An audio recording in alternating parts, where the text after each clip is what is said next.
'cause the sun don't follow me. I won't wait without a song to sing, nothing to say. Everything to me,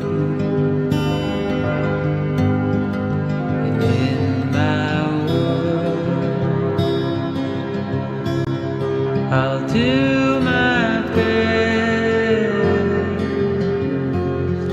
to make it seem like I'm happy.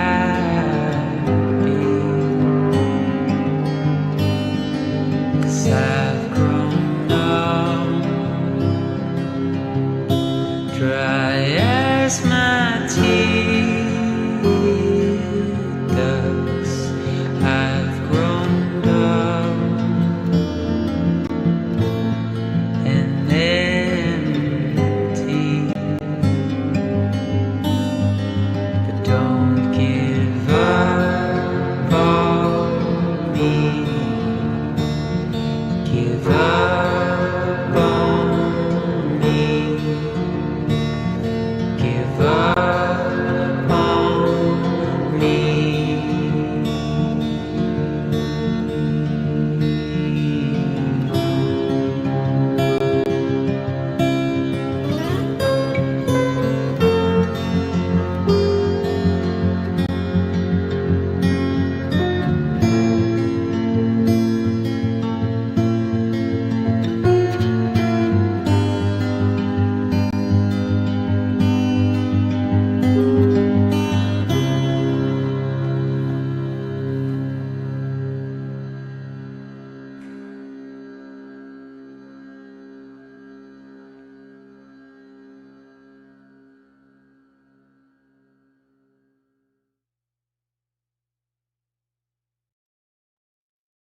Good morning, Copers. Hey guys, what up, y'all? How are you doing? It is November 25th. 1 month till Christmas. 4 weeks. 4 weeks until Christmas. That's crazy. Can't wait. How you guys doing? We are... Am I going to keep playing MGS3? I don't know, man. I bought multiple games. I went a little bit crazy on the Black Friday sale. I bought Metal Gear Solid 3. I also bought Doom, The Dark Ages. And then I also bought Silent Hill, whatever it's called, SFF, I don't know. The new Silent Hill, the newish one. So I'm probably going to jump around from game to game a little bit. What F on Twitch? Anyway, not a super lot of stuff happened. I got a bunch of Blacktivities as usual to look at today. And then first we're going to check out this Steve Laws interview, because Steve Laws is a guy, he is a nationalist on, that I know from X, from Twitter, but I haven't really heard him talk. So I'm going to check it out, see how he does. He's interviewed by this Liam Tufts guy who is the cool, not racist version of Tommy Robinson or something. I don't know. We'll get to it. I got a couple other quick things to look at first. Our boy, I already talked about Ian Cranston yesterday, briefly, but I did talk about it. Charles Murray got ratioed by H.P. Lovecraft. So Murray said the victory of Fuentes and his fans would produce an America in which tens of millions of exemplary Americans would not be welcome. This guy says, "Who do you mean?" And he does this typical thing that I've been talking about. Oh, some of my closest friends, colleagues who I deeply admire, physicians, oh man, I had this this Indian dentist, he's really good or whatever. This is the problem I've been saying that makes it so difficult is people are like, oh, but I know a cool, whatever. It's a Naxalt. It's the real life Naxalt of like, oh, I know a cool black guy or whatever it is. It's like, well, guess what, man? We live in the era of FaceTime. You can still talk to your Somali colleague when they're over there and back in Somalia where they belong. Also, putting that aside, I don't think anybody wants to, well, I know some of you guys will, but realistically speaking, nobody is saying that like literally 0 white people will ever be allowed to set foot in America. There's like 200 million non-Hispanic whites in America. So, you could keep 10 million non-whites and still have a 95% white country. Yeah, so the 10 million of the coolest nons can stay. And then we just make sure to keep the quotas in place so that the population of white people never dips below 95%. Even I would even take 90%. You know what I mean? I don't have to be a total hard ass about it. I would even settle for 90%, which would mean like 20 million non-whites. Okay? That's quite a lot when you think about it. But anyway, he said this, and then Zero HP Lovecraft goes, it's one of life's little ironies that Charles Murray caused me to become racist, and here he is boomering out. And then Murray goes, I suspect you became a racist because of what people claimed I'd written. If you had actually read any of my stuff, you would know that the post to which you refer is consistent with my writings over the past 40 years. And HP says, no, sir, I read your actual book. I confess I may have ignored your editorial gloss and focused on the data. And he got almost 6,000 likes. That's a funny reply. That's the kind of reply that I have a lot of times when I read a study.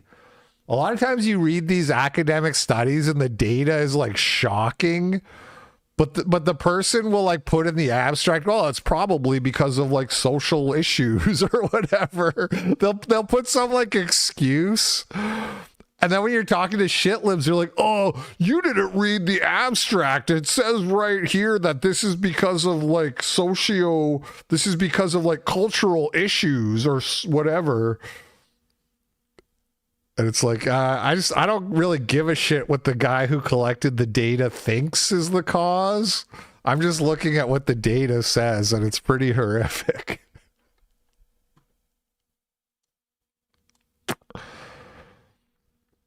Little Dave Rubin, Tim Pool update. Frank McCormick says Dave Rubin having a surrogate child is not equivalent to euthanizing disabled children. Thank you for your attention. So did we watch this clip? I don't know. Let me check because I'm not even sure what he's replying to here. Quotes from Nick that he said. And then when it came to the issue of Dave Rubin, you argued in the extreme of he had to go out and advocate and proselytize this particular thing. That's what Nick's doing. Nick is proselytizing. Nick has. I've never. How many times has he praised Hitler? I've never once seen How many times has he praised Hitler? Rubin go on a show and say we need more surrogacy. How many times has he praised Hitler? More gay adoptions. I've never seen him do that. How many times has Nick praised Hitler? I don't know. Exactly. And Dave has promoted surrogacy. At least once. Indeed, and Dave has at least once promoted surrogacy. So what is the moral? You really think decision? Nick Fuentes has only praised Hitler once? And I don't think, I don't think Dave has only posted about surrogacy once. I've only seen. The point is, I believe your morals are fake. You are. I genuinely do. This is the frustration that I have in my voice is not because I'm passionate about one way or the other, or whether Nick did or did not. Easy examples like Dave Rubin and easy examples because the point is, let's talk about Trump. Trying to understand where your moral lines are. I will talk entirely. Look at what Trump promoted on his reality shows, in Playboy magazine. I'm not a Christian. All this stuff. Okay, I am. Indeed. And Christians overwhelmingly voted for Trump. And I think Not your because- aversion to Nick Fuentes is based on some clips you've seen for which you are largely ignorant of his larger message, and you've ascribed him this position as an evil nihilist without Nick is watching anything he said. Nick is advocating for it. It For is what? not- For it what is not- specifically? It is not something that Is Tim Pool a Groyper general? He's going to bat hard for Nick. For what specifically? who he is in his person. What is he advocating for? Are you going to mention the singular quote from just the other day where he said unite with the left? Let's talk about before that, because you've been anti-Nick for a while. Yeah. What has he said that you are against and believe he is a nihilist for all these reasons? Why are you challenging me on Nick Fuentes? We're all agreed on this. Like we've all seen. Because the I don't think clips you have of an what answer. He says. Like what? Yeah, I mean, he's advocated for child brides. He's advocated for, he's questioned the Holocaust. He's said Hitler is really cool. He's talked about how we need to deport all the Jews and all the Browns and all the blacks. He is. I mean, I don't watch his My show. point- I've just He seen doesn't The point that I was really making say is that. Exactly. Like, Your view of Nick I've Fuentes. seen enough. I've seen enough. Like, why is this so hard? Well, Like, Donald Trump also called Nazis fine people. No, we're obvious. Donald Trump called Nazis No, fine he people. didn't. Oh, We know wait, that. wait, hold on. Because we analyzed further to look at the full context of his messages. You think that the media is No, treating and Nick Kathy Fuentes Newman- unfairly the way they Yes. treated Donald Trump unfairly? I think they're You really treating. think I think that? they are treating Nick unfairly for sure. Oh, come on. His Spotify podcast got banned. Donald You Trump. want to make an argument about what Donald he Trump believes? in Make it- an argument. Donald Trump The in argument we're having right now is that Nick shouldn't be allowed to be interviewed by Tucker Carlson, and Tucker is at fault for having talked to him. Oh no, All right, so I don't know where the euthanizing thing came from, but so he goes, having a surrogate is not equivalent to euthanizing disabled children. Maybe that's a comment Nick made at some point. I don't know. I don't know where he got that from. But the reason I wanted to touch on this is because Orrin McIntyre pulled this up. Area Luber Mensch sent $5 LP. I'm a business guy who is dealing with a bit of a racial quagmire. How much would you charge for a Pearl Davis like one-on-one for half an hour or an hour? You came to the right guy, and for 1 hour, that would be $13. No, I'm just joking. I'm assuming you're joking, but like, if you're serious, I actually think $500 is about right. I talked to a guy for like $100. A guy offered me $100 to talk to, and I did it. And I feel like it's not enough. You know what? 200. I would give you an hour for 200. It's just, I'm just so busy, man. And I don't want to do it. Like, I don't want to. That's the problem. So there you go. Also, a reminder, if anybody ever wants to sponsor a music week, it's $300, and then you get to pick 5 songs to open the show with. So this is from Dave Rubin's book, or blog or something. What is Don't Burn Area This Luber Book? Mensch sent $5. I'm serious. Okay, deal. Okay, if you're serious, if you have a blue check mark, you can DM me on Twitter, or you can hit me on Telegram for free at t.me/LPOriginalG. Or if you're in the Discord, just hit me on the Discord. Yeah, I'll do it for $200. Or if you want, or I'll do $100 for 30 minutes. I'm sure we could do it in 30 minutes. Brittany Venti was counter signaling Pearl for being yeah, thanks, dude. We watched the whole video yesterday. Counter signaling. All right, so this is from Dave Rubin's book. Don't Burn This Book. The Nutter sent $3. How much to meet in person? Not gonna say why. Area Luber Mensch sent $5. I'll join the Discord. Thanks. Okay, thank you. To join the Discord, you have to be like on locals or something like that. But if you hit me on Telegram or email, I'll give you a Discord invite if you just want to do a call or whatever. Anyway, thank you for the support. Appreciate it.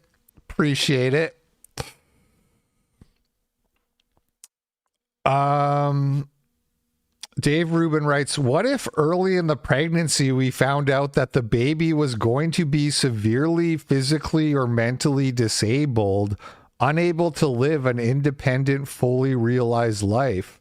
We spent hours discussing how this would not only affect the human being we're bringing into the world, but also ourselves and extended families. If early on we could detect such abnormalities, we decided that we would terminate the pregnancy. So actually, Dave Rubin is advocating for euthanizing disabled children. As it turns out, he would literally kill his own child if he knew that the child was going to be born with some kind of disability. I would never do that. And even if I wanted to, Allison would never do that.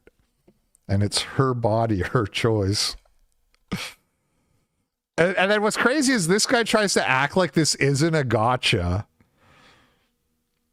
He goes, that wasn't the argument, Oron. The argument being made was a sole comparison to surrogacy, not abortion due to genetic defects.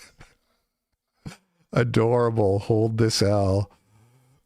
No, Oron, it's sophistry. And I believe you know that, but are trying to maintain a brand and don't want to concede anything that could compromise that. So you respond with gifts meant to mock rather than have to respond to the challenge. It's a very feminine trait. Heads Dead sent $3. My boomer mom bought me Don't Burn This book. It opens by saying the day Dave Rubin came out is when 9/11 happened. I stopped reading there. Oh my God, died of cringe. Opened the first page and died of cringe. You got caught lying and you doubled down. I mean, I don't know about lying, but certainly being wrong. Surrogacy is not equivalent to euthanasia. Yeah, is aborting, though, your kid because it has a disability, is that equivalent to euthanasia? Because I would say yes, actually. I would say that's exactly euthanasia. Although murder is just the word I use. At least with euthanasia, with conscious people, it's a little bit more of a gray area because they could be consenting to it. Like it could be closer to suicide than murder or assisted suicide. But this is just murder. So. Okay, Liam Tufts and Steve Laws. Let's watch some of this. Would you let your daughter date a black man? This is an hour and 10-minute conversation titled, Would you let your daughter date a black man? No, actually. The answer is no. Do you remember the light bulb moment where you thought to yourself, I'm racist? Everywhere you go, it's just not England anymore. There's too many immigrants. That's the simple fact. And our people are being demographically replaced. This is our land, not theirs. He was born and bred here. So were his parents. So were his grandparents. Does he not belong here? No, it's not personal. It's necessary. If there's no English, there's no England. And at the moment, the direction we're going, there will be no England. Culture is downstream from ethnicity and race. Our culture comes from our people. Would we still have the same culture if everyone in Britain is mixed race? Yeah, your politics is a problem to me. 1 or 2 Africans in your village is more problematic than 1 or 2 Polish people. If it's white, it's all right. If it's brown... Have you ever had your head kicked in for any of your views? Flush it down. Adolf Hitler. So you've got 3 daughters. Yep. If one of them fell in love with a black man, what would you do? Whoa. Asking the tough questions. What if he was a dentist? What if she fell in love with a black I've been working with Ryan dentist? from Change, and now they're sponsoring our channel so we can keep bringing you these conversations. Change are the #1. Sorry, Steve. Best I can do is an octoroon. And I think this would be better for the audience, and we haven't got to sit here and thrash out our views and opinions. But we may as well get the ball rolling, start as we mean to go on. If my mum was black, what would you do to her? In terms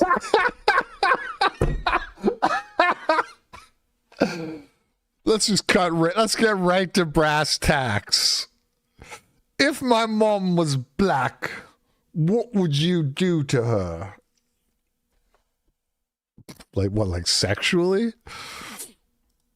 What do you mean by what would I do to her? Would she be welcome in the UK or would she not be welcome in the UK if you was the leader of a political party that was in power? If I had my way, no, she wouldn't be. She would be deported. That's my line. Our people should come first. And the mixed race question, although it is a very controversial subject, it is a problem that needs to be addressed. At the moment, it's around 3% of the population, but that grows to 5%, which then goes to 10%, and it is a problem that needs to be addressed. Nobody wants their nation to be like Brazil.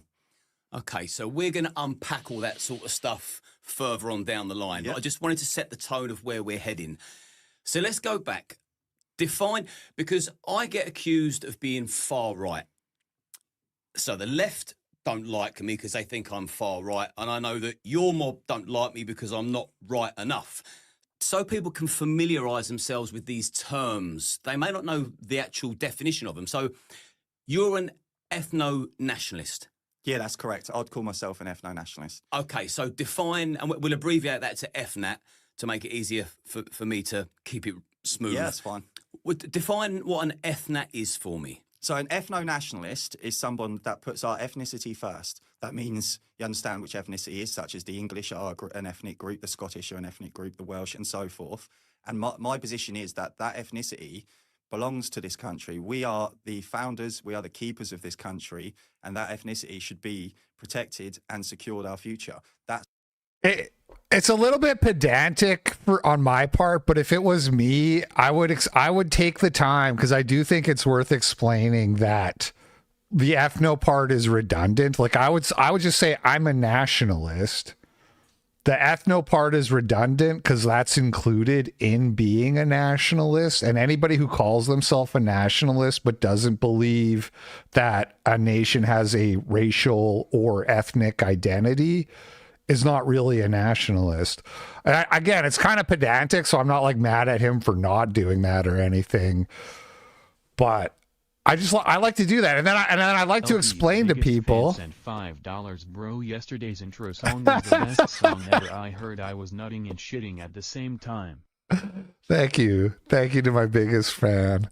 That Julian Eller guy, he said he was going to send a super chat to get unbanned, and then he just disappeared. So whatever.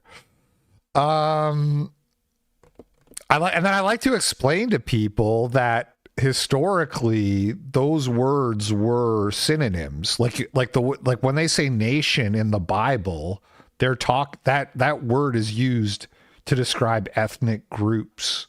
So they're like the same word, which is why it's redundant to say you're an ethno-nationalist, because that's what a nation is. It's a tribe.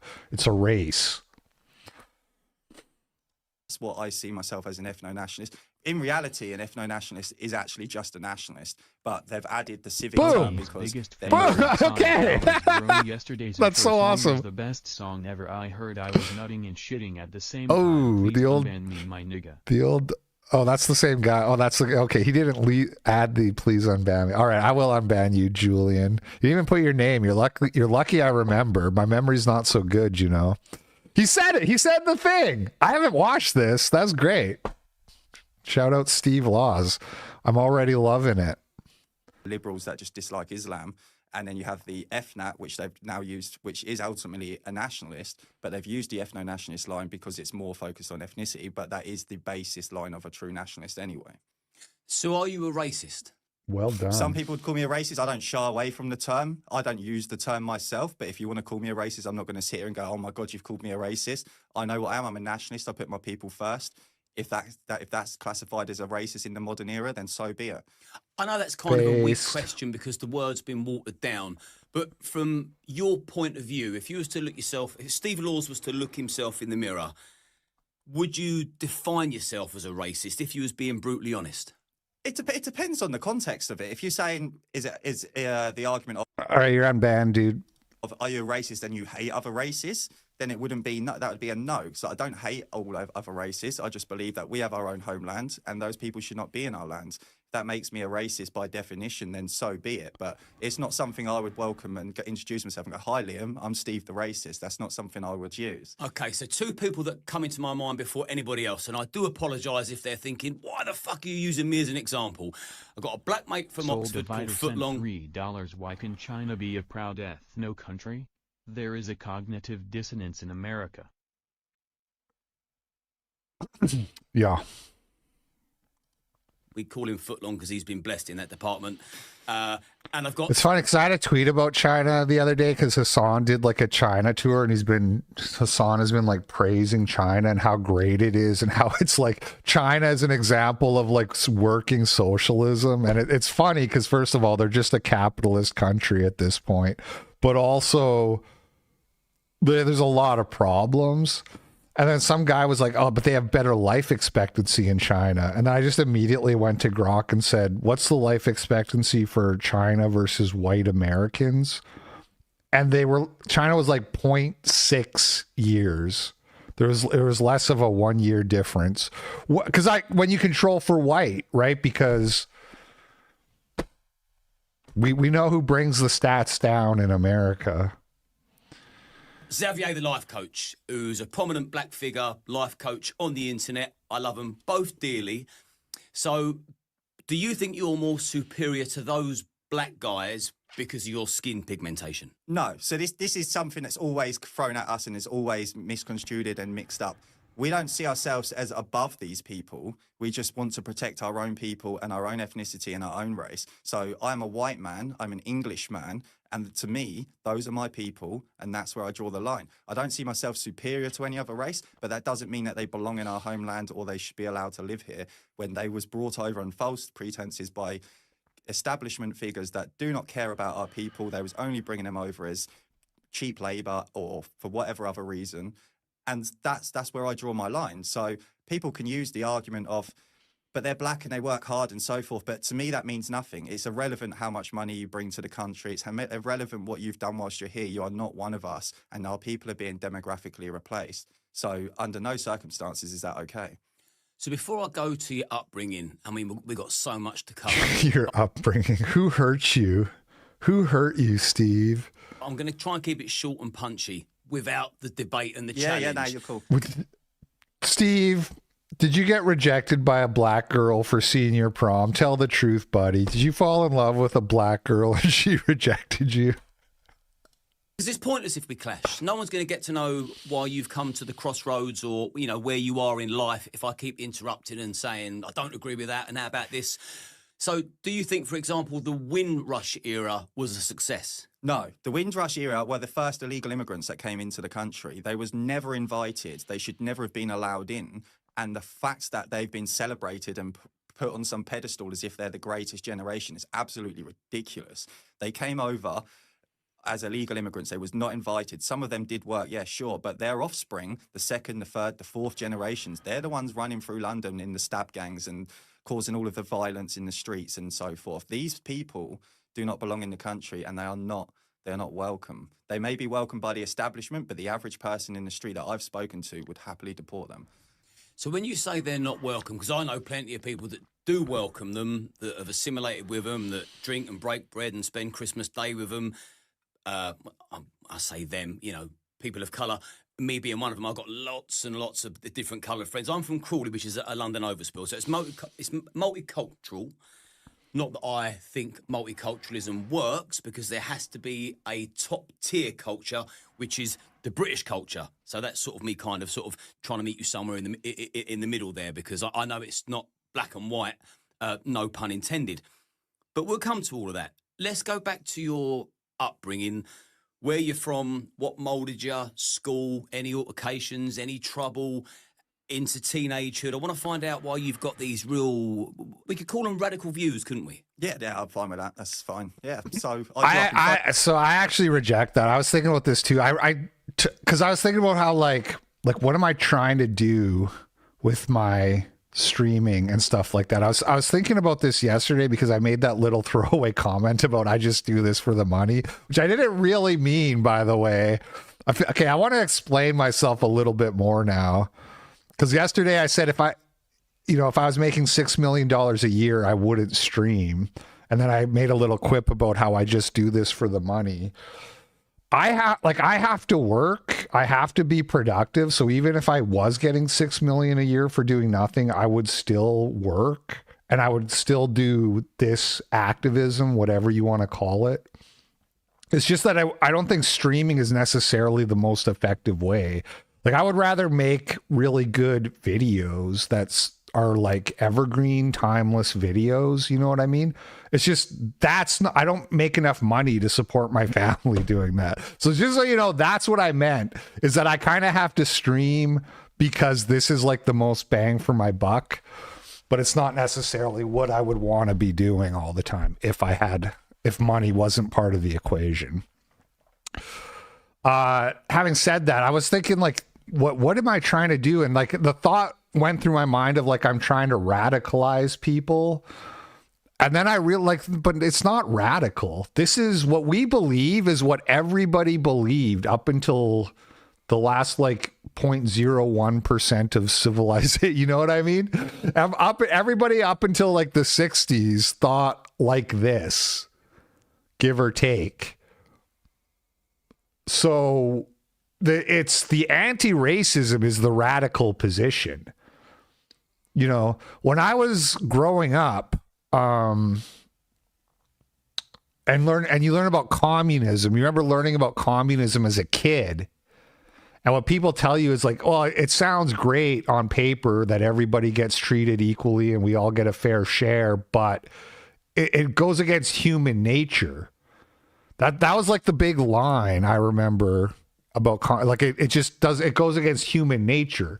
People are more likely to work hard and invest and whatever if it's going to profit them personally. If their work is gonna benefit them, then they're gonna work harder.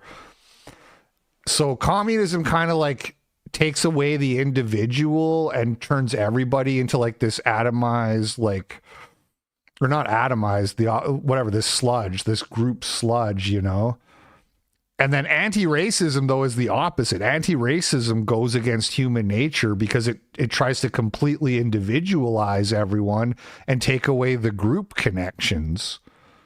So that's the radical idea. If you're anti-racist, you're the radical, or whatever term you want to use for it. If you don't want to, if you don't want to use racism as the word, you all know what I mean.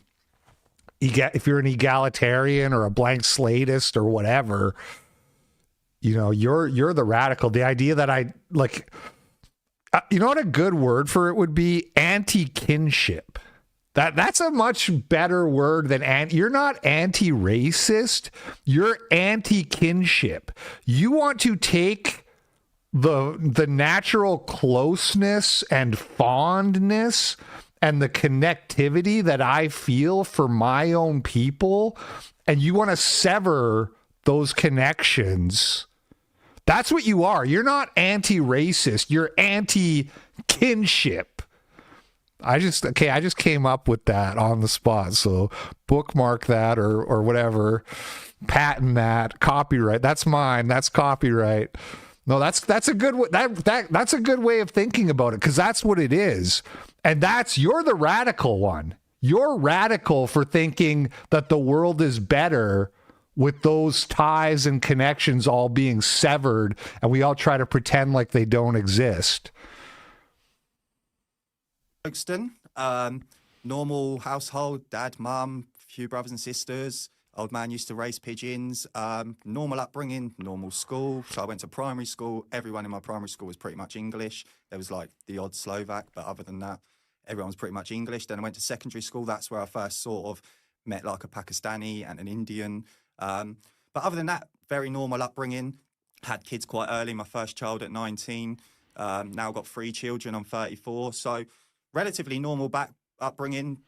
Nothing sort of out of the ordinary from any other background, really. It's just I see what was happening in front of me in the country and I couldn't stay silent anymore. Was you ever bullied at school? No, I was a bit of a shit at school, to be honest with you. I won't go into details, but yeah, I was a little shit when I was younger. We want details on this podcast, Steve. Give us the details. Typical council estate kid, basically, causing shit on the estate, smoking whilst I was younger, getting arrested now and then, like for nothing major, just sort of like Getting arrested now and then. something like just your average normal council estate kid, basically. Because I'll be honest, I did wonder, maybe when you was younger at school, you were bullied by a black man or a brown man or a yellow man, and this is why you formed your opinion. So I had to ask. No, ask away. But the thing is, there was no. I mean, it was so obvious. If I was Steve and he's like starts like, tell me about your upbringing, and I'd just be like, well, I fell in love with a black girl. She wouldn't let me.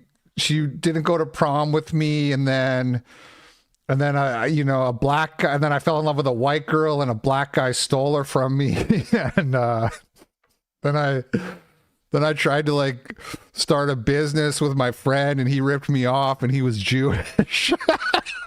And he'd be like, really? Well, this explains a lot.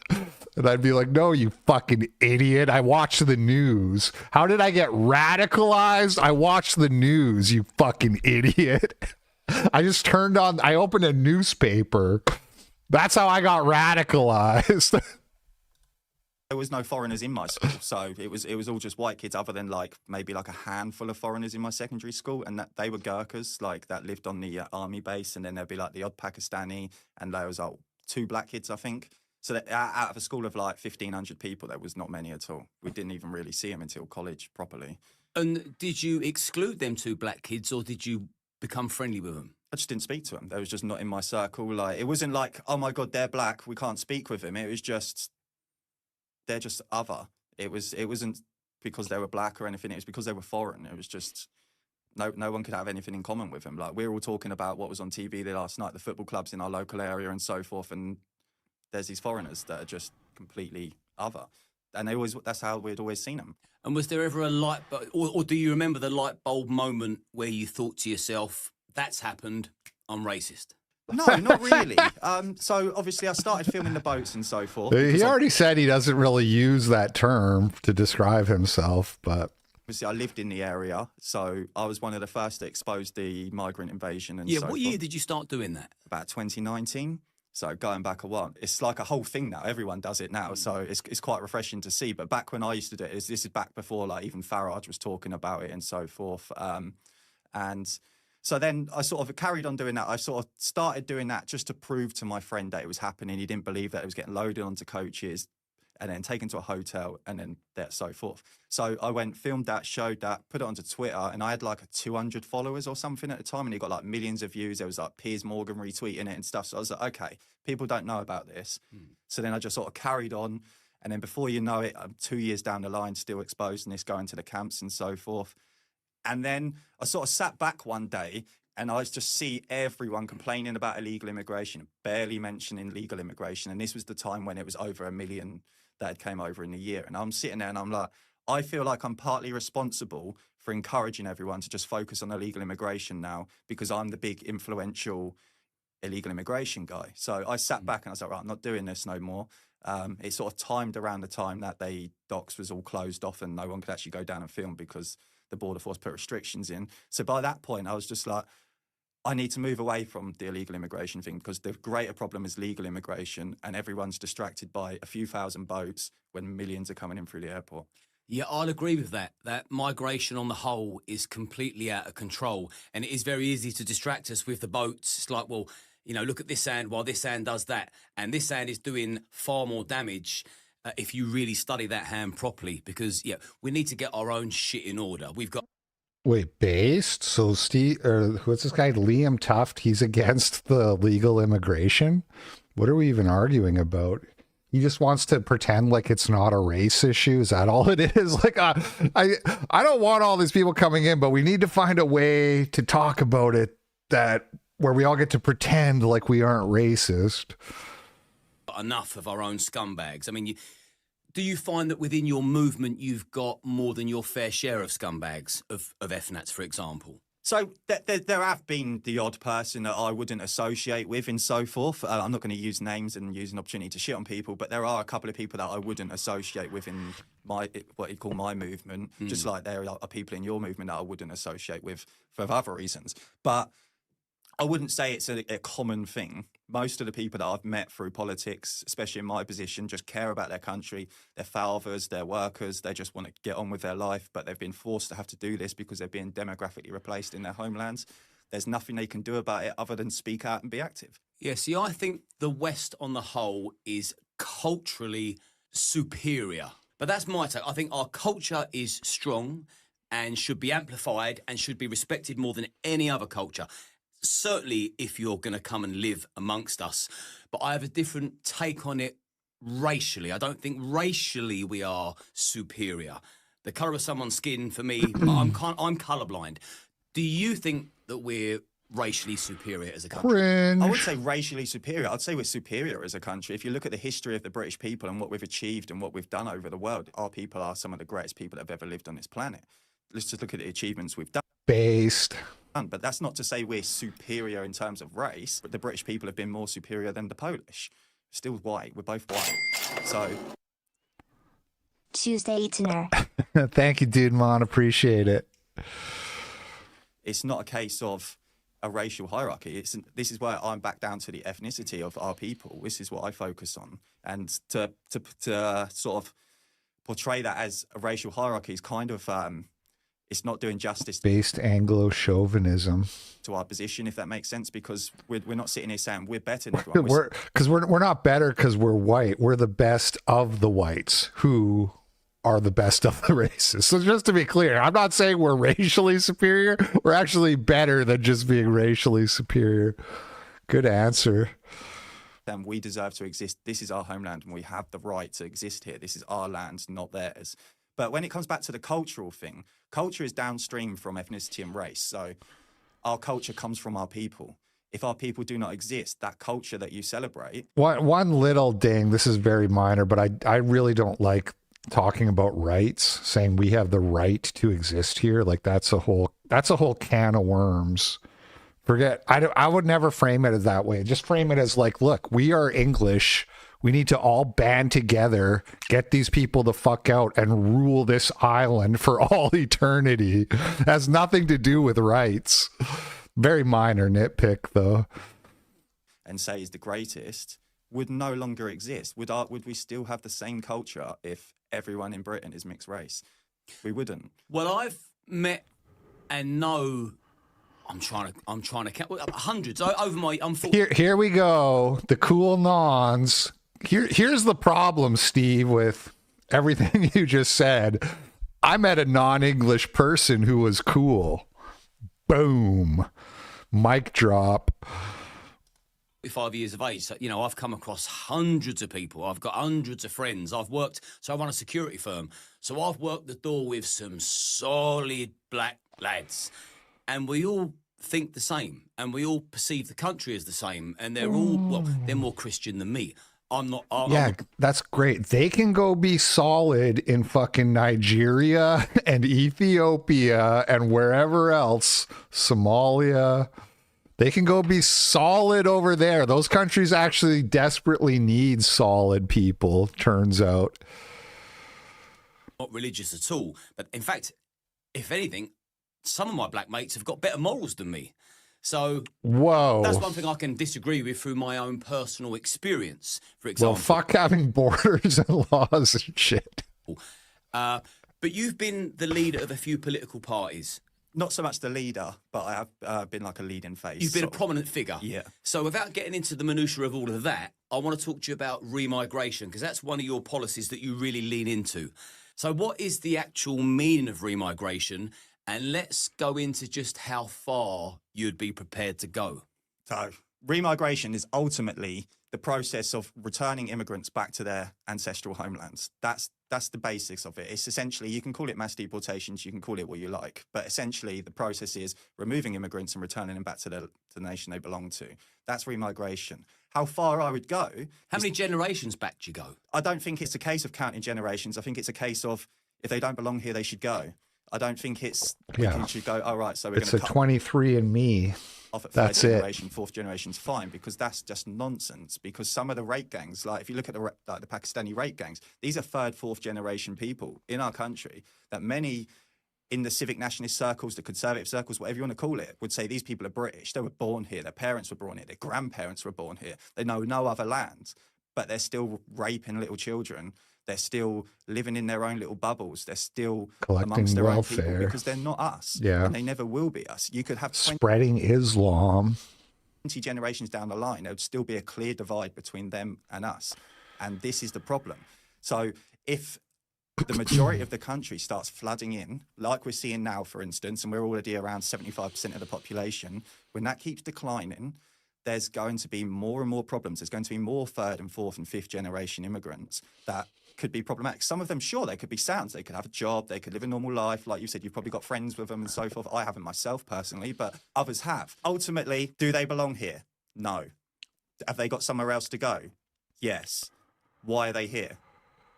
There's no reason for them to be here. My position is total remigration. And until our people are secure and our future is secure, and there is no risk of our people being demographically replaced in our own homelands, my position will always be total remigration. Everyone has to go. But if my Ghanaian mate Lawrence, for example, he was born and bred here, so were his parents, so were his grandparents. By Lawrence's generation now, my Ghanaian friend, isn't this where he belongs? I mean, the fact that you're calling him Ghanaian, you're answering your own question. Off to Ghana, bro. Well, he's basically British. Well, you wouldn't call him the Ghanaian, then, would you? Now, because it's all he knows, it's all he's ever breathed, it's what he loves, and it's what he abides by, the British Christian culture of the nation. Does he not belong here? No.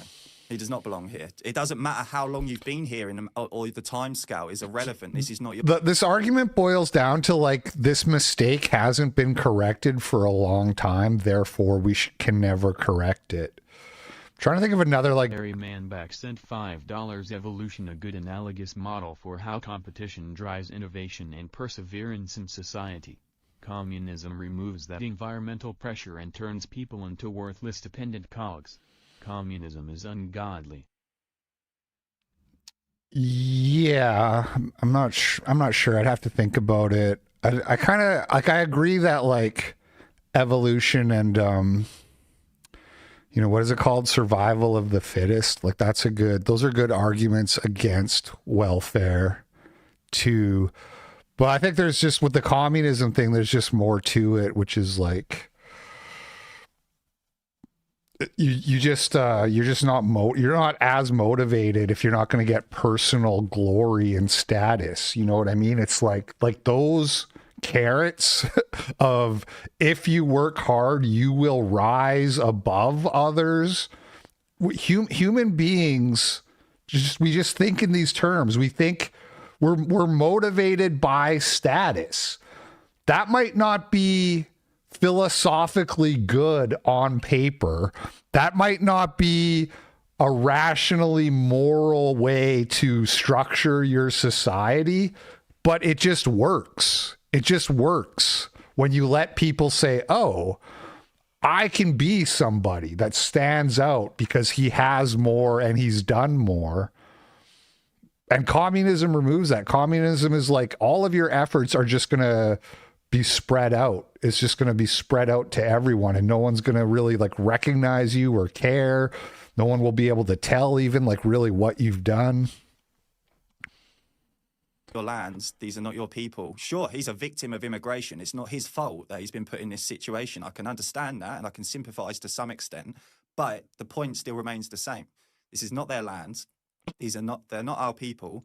They're not our problem, and they shouldn't be here. He's only taking part in the demographic replacement of our people. And for you to use the example of he's gone back 3 generations or so forth, I think it was 3 generations you just said. Just as an example. Just an example, yeah. This Lawrence guy, I don't know him. He may be sound, he may not, but that's irrelevant to me. The point is that he should be deported, and those 3 generations of families have came over. They've taken opportunities from British people. They've taken homes that could go to a British people. They've taken jobs that could go to British people. They've taken school places that could go to British kids.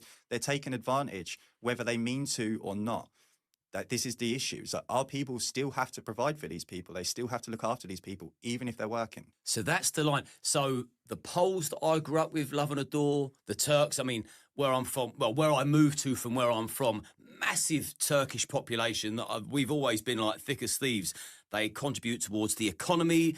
I mean, they've got me out of tight spots in Great the end. We've worked kebabs. together, we've fought together. Have they Shawarma. got to go as well? Yeah, mate, they've all got to go. This is the thing. Mate, They've all have got you to go. tried It's not about how shawarma? nice they are. It's not. I always use the line. It's not personal. It's necessary. And the future of our people is more important than your personal friendships.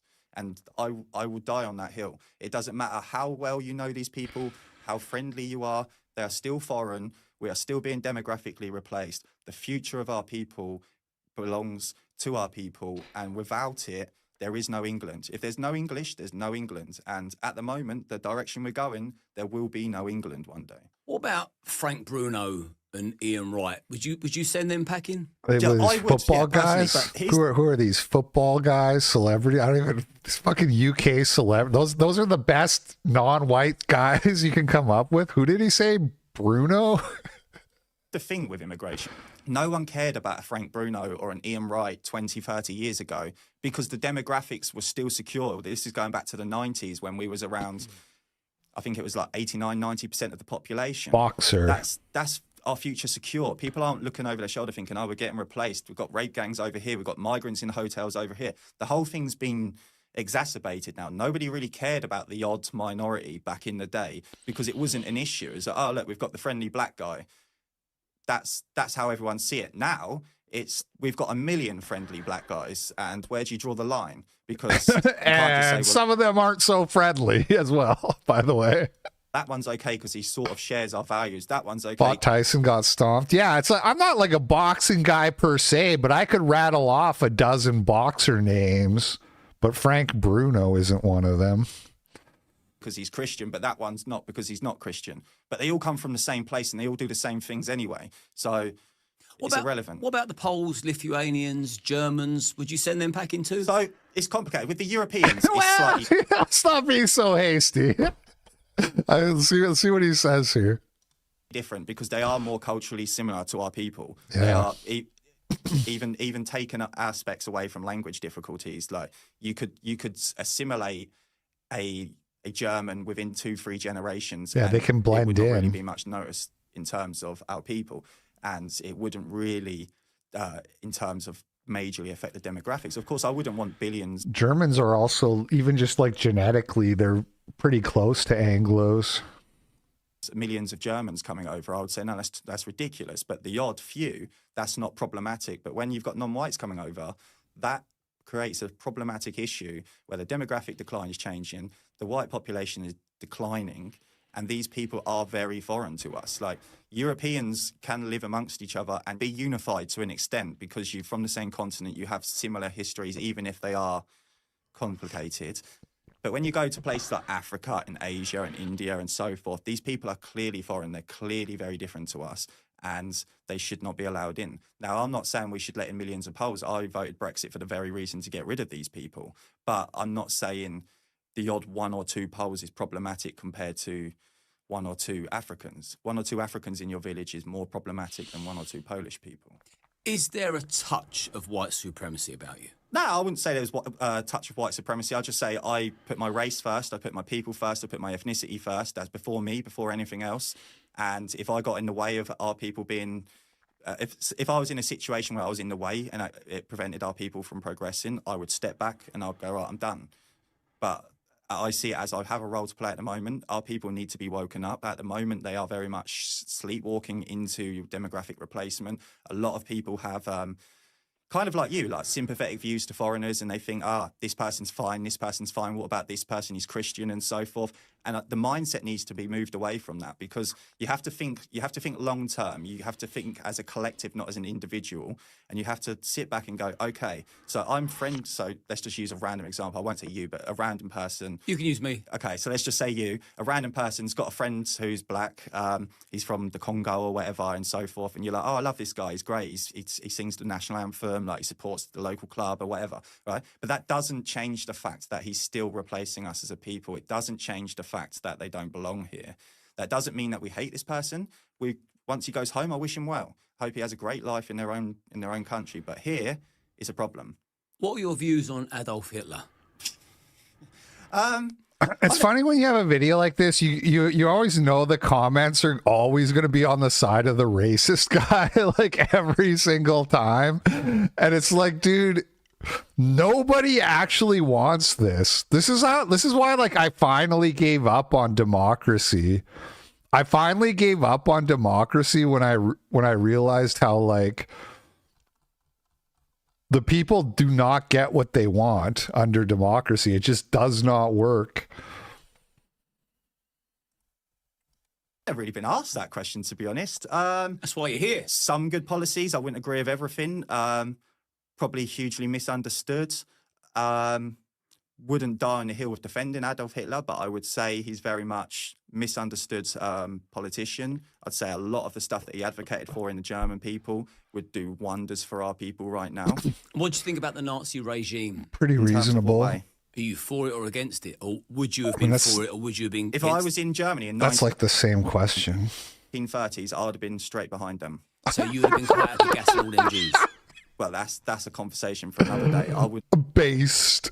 encourage murdering of any people. But what I'm saying is... That's definitely a conversation for today. Okay, so we can go into it. Oh, you want to bring up the Holocaust? Do you, Liam? He like pulls out a folder. It's like, I thought this might come up. Look at this picture. Wooden doors. very much doubt the figures on You that. did say nothing's off the table. Yeah, you did, so yeah. would you be for the gassing of the Jews if you was a German back in 1936? No, I don't think we should have to gas people. I'll just say remove them. This is my position, but I very much doubt the credibility of all of He that. pulls out a calculator. I thought this might come up. So let's see. It takes how long to cremate a body? Information. I'm not saying it's all lies, but I don't think everything's as we heard. Oh, do you think the numbers have been exaggerated? Very much so, yes. Okay. What about, is gassing one Jew too many? Gassing anyone's too many. You shouldn't be gassing anyone. Like I very much advocate for the most peaceful solution to fix demographic replacement. The position I advocate for with remigration is very much we're going to return you to your homeland peacefully. There's going to be no harm done to you, and both sides are going to live happily ever after. I'm not here for saying, right, let's just line them all up against the wall and shoot them. That's not the line I would ever advocate for. For one, I'd have my doors kicked off in seconds. And two, I just don't think it's the sort of thing we need to go down the route. British people are never going to get behind something like that, even if that was the solution to the problem. British people are a little bit more moderate, so we wouldn't ever entertain that anyway. So my position is I wouldn't entertain that. I'd push for remigration, a peaceful solution to the demographic replacement. No harm will come to anyone. What about the 500,000 Sikhs, the British Indians that fought in the World War? See, a better question than trying to like get the guy to be like, yes, I do want to gas Jews, actually, which is like, you really think he's going to say that? A much better question would be, okay, so you think there's leeway for Poles and Germans. What about Jews? Are they also assimilatable? And I have no idea what Steve Laws would say to that because I don't know really anything about Steve Laws. But that would be a lot better question. Like, these guys also have white skin, but is there like a special cutout for them? That defended our shores. What would you do with those people? They didn't fight for us. They fought for the empire. They fought for their own self-interests as well. Is that not enough? No. There's Gurkhas. There's Gurkhas. They fight for us. Most people have a lot of respect for the Gurkhas. But where I come from, the town just over from me, Cheriton, I live in Folkestone, town just over Cheriton, Gurkha stronghold. The whole town is basically Gurkha now. And that's because there's an army base there and they serve there. But they're just foreign mercenaries. They're paid to come over and fight for us. That doesn't mean they get the right to our homeland. They should be paid and sent back. That should be the logical solution. In terms of meritocracy, what have you done for the country that supersedes what the Sikhs or the specific Sikhs done for our country in the world wars? I don't think you should ever use that argument. So my ancestors fought for this country, for my people to have a future. They didn't fight for it so Indians can come over and live here. That's so insane. So this racial group fought in the World War that our racial group also, but how do you as an individual have more claim to England than the Sikhs who fought in world? It's like, what the fuck are we doing, man? Really? Open up a corner shop. Nobody fought for that. Nobody wanted that. If you went back and spoke to all of the veterans, I can guarantee you a good 99% of them would turn around and go, I do not stand for that. I do not want that. Exactly. So using the argument of they fought for the country, what have you done, is such a ridiculous sort of analogy. This is my country. I don't have to explain why I'm here. Like, my people fought for this country. My people have bled for this country. And they've done it for a future for our people. And now we are betraying their memory by sitting here and even discussing the fact that Indians should be allowed here. Yeah. I don't know when this was recorded, but he could have brought up that clip from that Good Morning, because it was just Remembrance Day. And they brought that veteran on, and he's like, was almost broke down crying about the state of the country. It's like, why don't you ask that guy if he wants to hand England over to the Sikhs, because they earned it. Have you ever had your head kicked in for any of your views? No, but I have had a gang of Pakistanis turn up at my house with baseball bats once. That doesn't surprise me. How did that go down? I just went down for baseball bat. The neighbours went out and they ran off in a car, but it could have went a very different way. I've had like numerous death. I get a death threat every day, but no one really cares about that. It's part and parcel of the politics. I'll probably get them now just for platforming you. Yeah, you may. But I want to actually, let me interject this. I want to know, am I going to get more backlash for platforming Bonnie Blue or Steve Laws? Put it in the comments. Are you more disappointed in me that I've platformed Steve Laws or Bonnie Blue? Now we'll move back to the serious Bonnie conversation, Blue. because I'm interested. Let's just say I fell in love with a Greek woman. Her father's Greek, she's half Greek. She's lived here her whole life as of her previous family members. I fall in love with her. We procreate. I have a baby. That baby's now quarter Greek. Quarter. What do you do with my quarter Oh, she's Greek half baby? Greek? Did he say wouldn't be she's such a half mixed Greek? race argument, because you are two Europeans having a child. That's something that has happened throughout history, and unfortunately, it's something that's going to continue happening. It's not something I would encourage, but it's not something I would turn around and go, okay, we're going to round your child up and sling you out. That's not something that I would advocate for.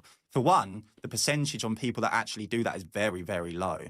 And if it's not encouraged as time goes on, it's never going to be a future issue. But as it stands, it's a very low percentage. I wouldn't even put that at the top of any priority whatsoever. What about if I fell in love with a black woman and we had a mixed race child? Would you separate me from my child? I wouldn't separate you from your child, but How would you deal with that situation? I would encourage you both to leave if that would be the best option. If you had the power to make one of us leave, would you? Yeah, non-Europeans I would. Okay, so you'd separate a mother from their child if their child was non-European. No, because I'd let you all go together. But what if the British person had to stay where they are? But why would that ever be a situation? This is a weird hypothetical where it's It's just to get inside your mind how extreme you'd go. Hypothetically, they might not be allowed into the other country for the same reasons that you're kicking, right? Maybe the other country also is ethno-nationalist, let's say. Let's say every country adopts ethno-nationalism, then you would have to break up families, and ultimately what is going to happen with the mixed race people. The real answer to that is that that would become a self-solving problem, right? Like, you could say, okay, so in that scenario, the families have to be broken up because those are now the rules. If you're white or if you're English, you have to be in England. Your Ghanaian girlfriend has to go back to Ghana because those are the rules. And then the kid can stay, but that will be like a self-correcting problem because the kid is only going to really have English people to mate with going forward.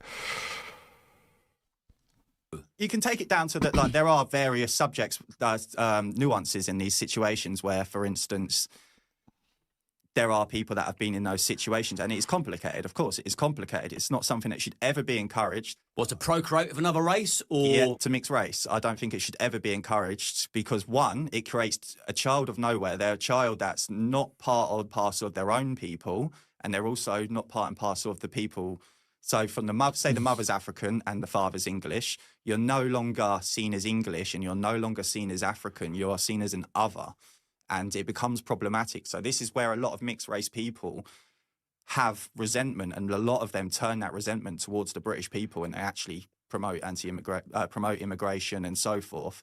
So these people, it is a complicated subject. I understand this, but these people have an inherent bias towards their immigrant parent. I've seen it. You must have seen it. Let's use a prime example. Bob Dylan, I Heard You Want Your Country Back. Half Jamaican, half English. Everyone in the country was calling for his deportation when he was sitting there saying, Heard You Want Your Country Back. He's a mixed race fella. So the public will move to that position when they feel threatened. And this is where the line becomes problematic, because the others, whereas you got the immigrant. But actually, the hypothetical of imagine if every single country all became ethno-nationalist at the same time and had a hard line like he's proposing is actually interesting. Because then what do you do with those people? Like, hypothetically, they would either have to stay where they are because the other countries wouldn't take them either, or you would have to set up some kind of like Australia-style penal colony for mixed race people. Just send all the mixed race people to an island and let them sort it out. Parent and they can have Madagascar. I don't think the natives are. We'll ethnically cleanse Madagascar. We'll genocide the native population. Perfect solution, and then all the mixed race people can go live there. Parent. That child belongs to no That's one. a joke, YouTube. I'm not encouraging the genocide of Madagascar. That's a joke. Essentially. Even when you fill out your government passport form, it's... What's that island? The Galapagos? We should make that... We should make all the mixed race people go live in the Galapagos. British, mixed other. That's what they would be. And unfortunately, these people are victims of immigration. And somewhere along the line, a line's going to have to be drawn in the sand, and that someone's going to have to go, enough is enough. Otherwise, we're going to have a nation that is like Brazil, where everyone's mixed race. There's no inherent culture. There's no dominant ethnic group. It's just Respecter sent $5. Didn't mean to insult you. Fair enough. I'm just poor. In other news, Silent Hill 2 Remake came out on Xbox and I bought it for $35. Did you like it? Yeah, it's good. Thank you, Cat Respecter. That's the direction that is heading in Britain, unfortunately. Is there any part of you that's scared? Do you fear anything, any kind of attack? I'll give you an example. Now, I know that I'm quite happy to speak out against radical Islam. I'm also happy to speak out against Muslims that don't speak out against radical Islam. It's their moral obligation to call out their own community. And I'm happy to say that, irrespective that I've got Muslim friends. I've sat up drinking and partying. No, you're just trying to give Muslims an out so they can say, oh, look, most of them don't want to kill us. And doing... But if you've been paying attention to anything Steve's been saying, like, that's all irrelevant. Real haram stuff with some of my friends I've grown up with that are Muslim, and I've had debates with them. You know, they've got a glass of red wine in their hand and a £50 note hanging out their nose talking about the Prophet. I'm like, no, you're not a Muslim. So, and you must know well enough by now that I'm as outspoken as... Yeah, I bet you've been to some good Coke parties, you and your buddy Tommy Robinson, huh? Most men. I bet you have. And I know that I'm a target for a radical Islamist. They'd love to shut me up. But you could be a target for any non-white, essentially. Yeah. So how do you sleep at night? Do you fear you could come under attack? And, you know, where do you go from there? To be honest, right, it doesn't bother me in the slightest. If it happens, it happens. I don't walk down the road looking over my shoulder thinking, oh, my God, I'm going to get attacked one day. It doesn't bother me. I'm fully aware that there's an awful lot of non-whites that despise me. They see me as like the devil and they want me gone. But the feeling's mutual. So yeah, and they would just be kind of proving your point. There's not really a problem there. Like I've said, I've had people turn up at my house before. That's only been a one-off, so touch wood, it doesn't happen again. But ultimately, a good answer here, though, too, would be like, look, first of all, they would be proving my point that there's like this ethnic resentment. But more importantly, we don't need them to prove my point because our people are raped and murdered all the time. And you just open the news and you see that that's happening all over Europe. So you don't like a really good point to make would be like, you don't have to be me to be the victim of this interethnic violence, because it happens all the time to just random innocent white people. Ultimately, it's just part and parcel of politics, isn't it? There's going to be the risk that I'm going to get attacked. I do not fear for it. I have 3 children, so I do fear for their future, but they've had no problems in terms of anything, so that's not an issue. But I wouldn't say I'm concerned at all, to be honest. If I get attacked, I get attacked. It is what it is at the end of the day. It'd be no different than any other British person getting attacked. Do you fear that you could be a target for murder? Do you think somebody could potentially kill you? I don't know, maybe. It depends how influential I got in terms of politics. But as I stand right now, I don't think there's people out there that generally want to murder me. If they do, it's just sort of like a throwaway comment. I don't think there's anyone really going to be hunting me down.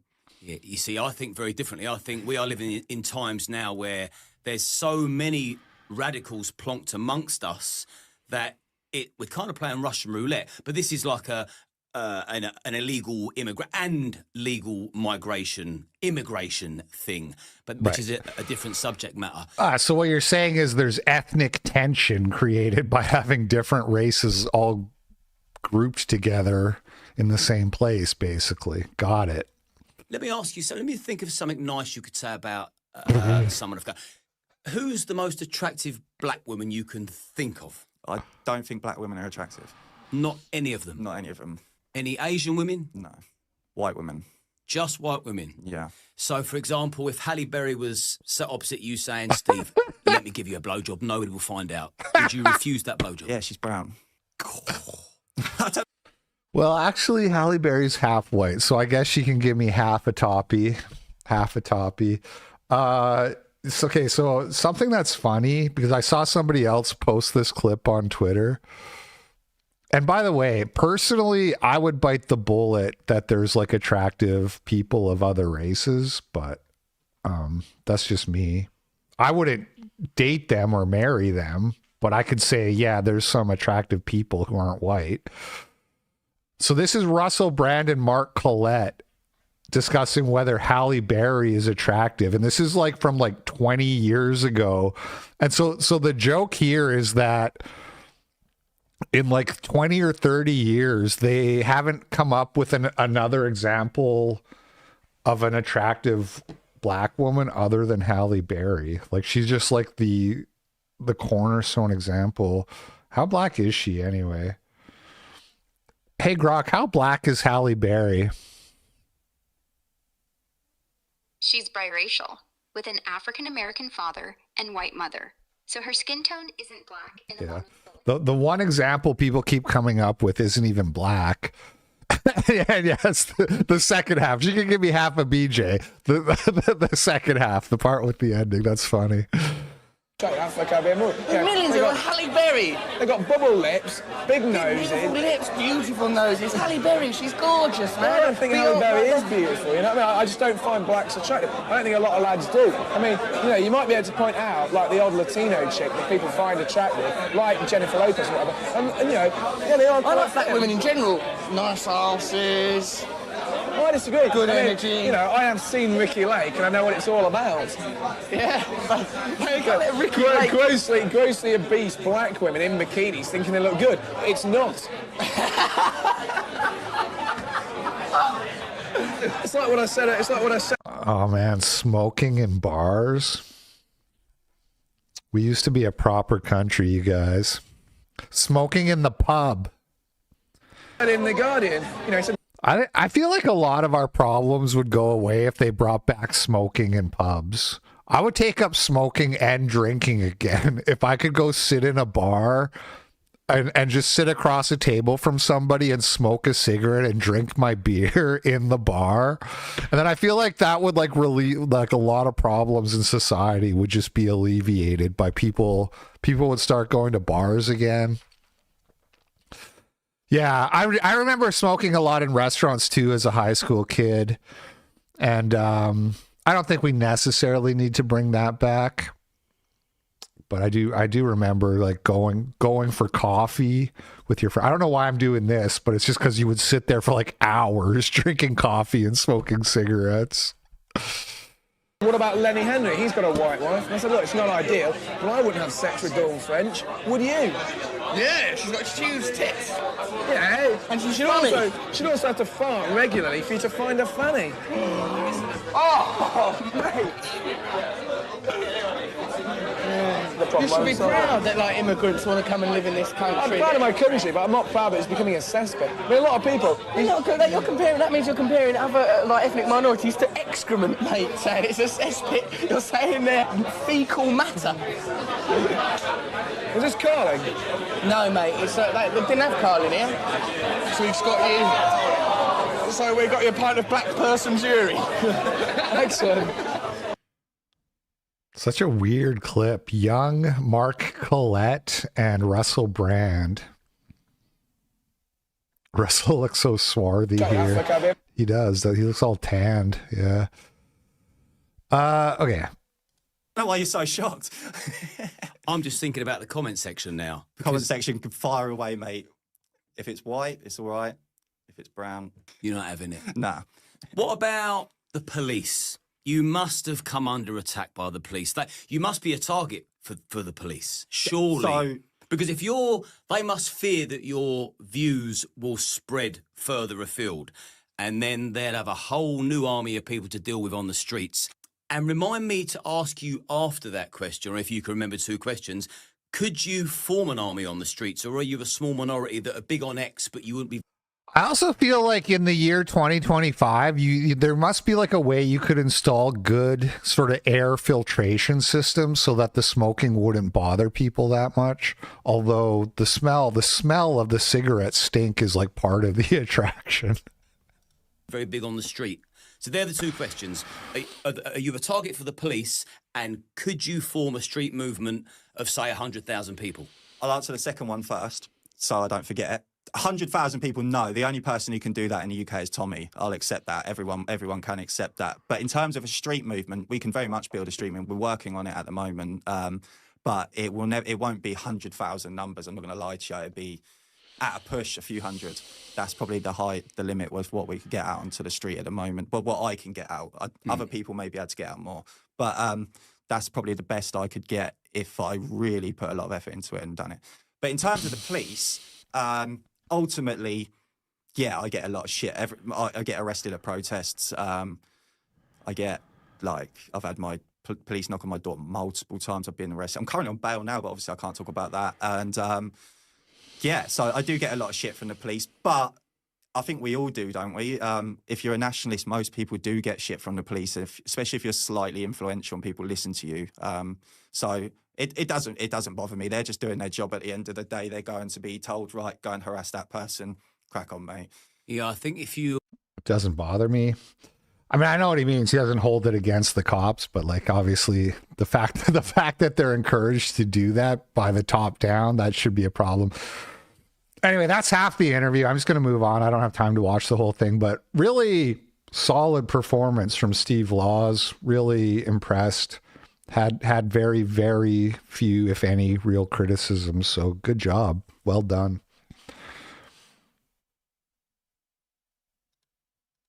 If my mum was black, what would you do to her?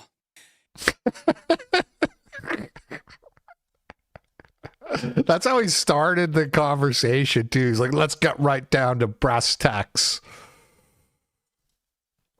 Immigration is not a group level question. So this is going back to Chris Rufo, who is still trying to defend his racism against Somalis. Immigration is a group level question. Therefore, we have to make group level analyses. Massive rates of welfare fraud, a form of liberal benefit state piracy, are fair to take into consideration for which national populations we let into our country. Yeah, this isn't going to end. Once you go down this road, it's not going to end well for non-whites, except Asians. It's not going to end well for non-white, non-Asians once you start going down this road of let's see what the statistics say.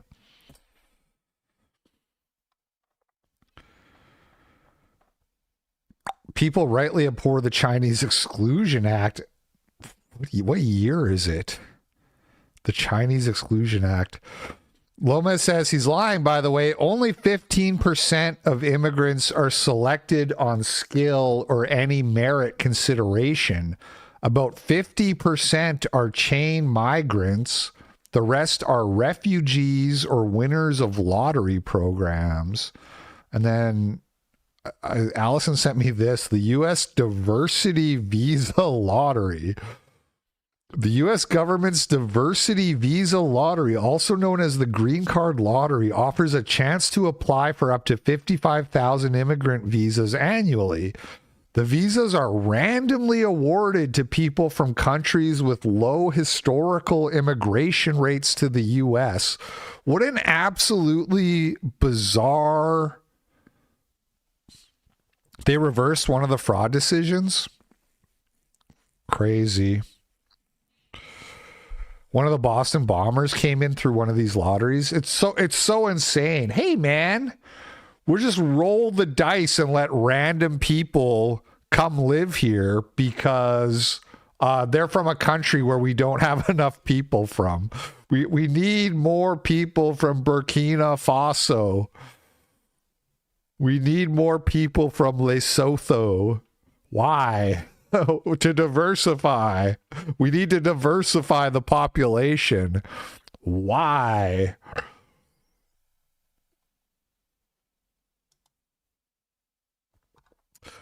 Another, sir, it's that George Bush meme, sir, another troon has hit the bridge. Do you guys remember this bridge? This is like the Troon suicide bridge now.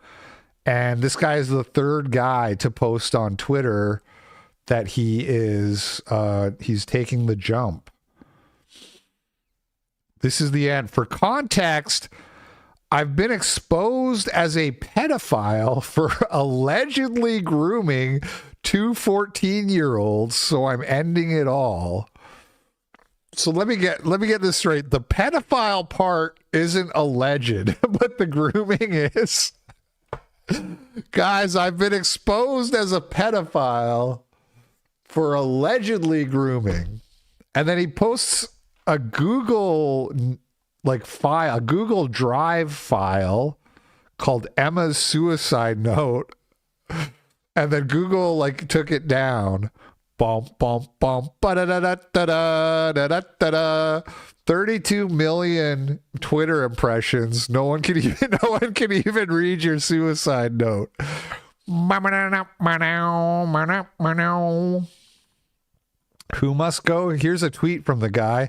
Fuck Nazis, fuck Zionists, fuck MAGA, fuck homophobes, transphobes, racists, sexist, ableists, zoophiles, pedophiles.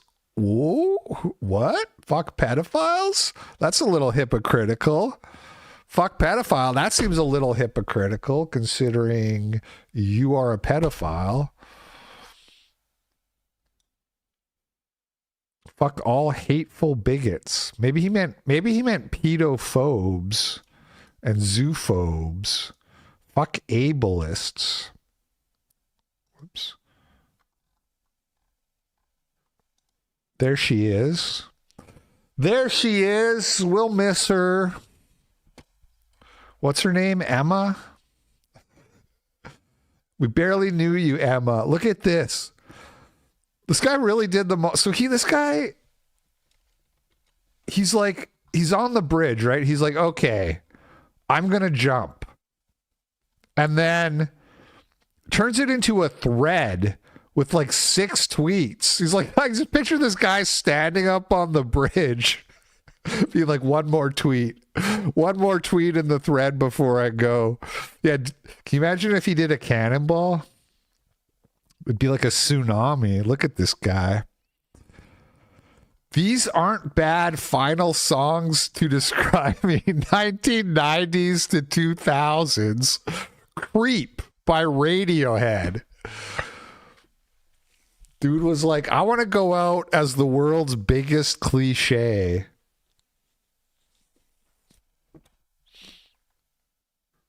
The monster. Oh, what a shame. If only he learned to love himself. By the way, I ratioed this guy.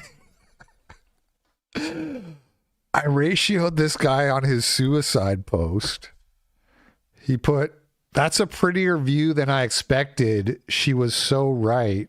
20 million views, 2,000 likes, 2.4K.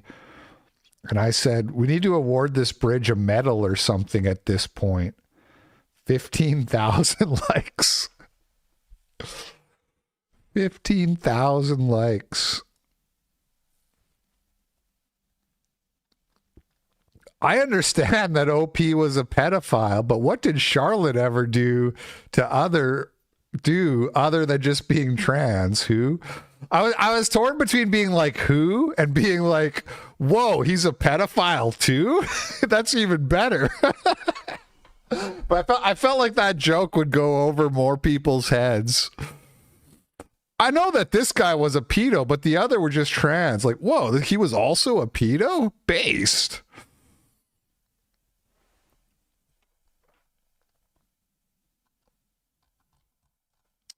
Anyway, moving on. Suicide is a terrible, tragic thing, and never kill yourself, by the way. I'm probably going to get a strike for this one, aren't I? Don't actually kill yourself. That's wrong. But posting the song Creep by Radiohead is like objectively funny. Okay, I'm banning this guy who keeps posting React with, it's actually like different accounts, which doesn't, so it's literally just spam.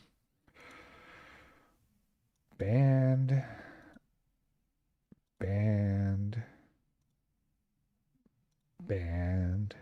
Okay. Who wants to be a kick mod? Any takers? Where's Spinach Bro or whatever his name is? No. Love the Pie. Where's Love the Pie?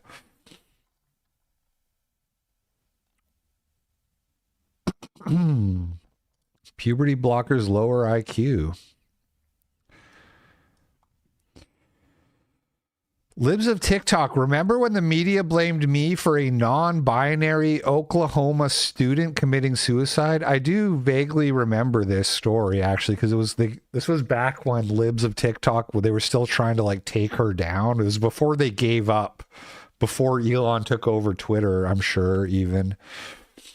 And they tried to blame her for this person killing themselves. Her father is behind bars now for sexually abusing her, and he just came out as transgender. So here's the dad here. And now there she is, the lovely lady.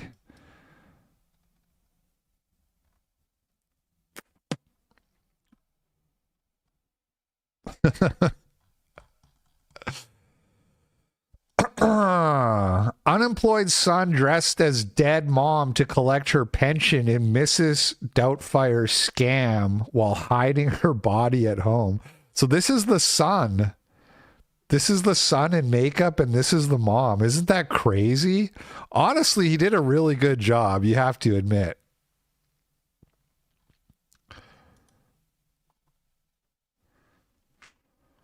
Unemployed son dressed as dead mom. There he is. The con artist's mother, Grazilia Dalloglio, passed away at 82, and her son never reported her death. He instead stuffed her corpse in a sleeping bag and stashed it in the laundry room at their home. By the time authorities found her, the body had mummified. Wouldn't that stink really, really bad? This guy like live in a trailer park out in the boondocks or some shit.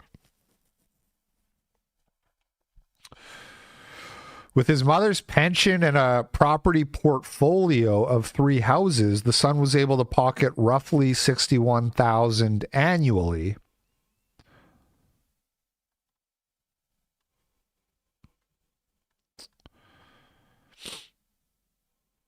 Son is being investigated for illegally concealing a body and benefit fraud.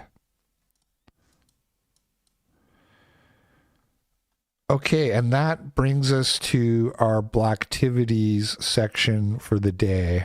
Yo, it's the Blacktivities. What's the activities? Only the factivities. Catch you lactivities. Cope.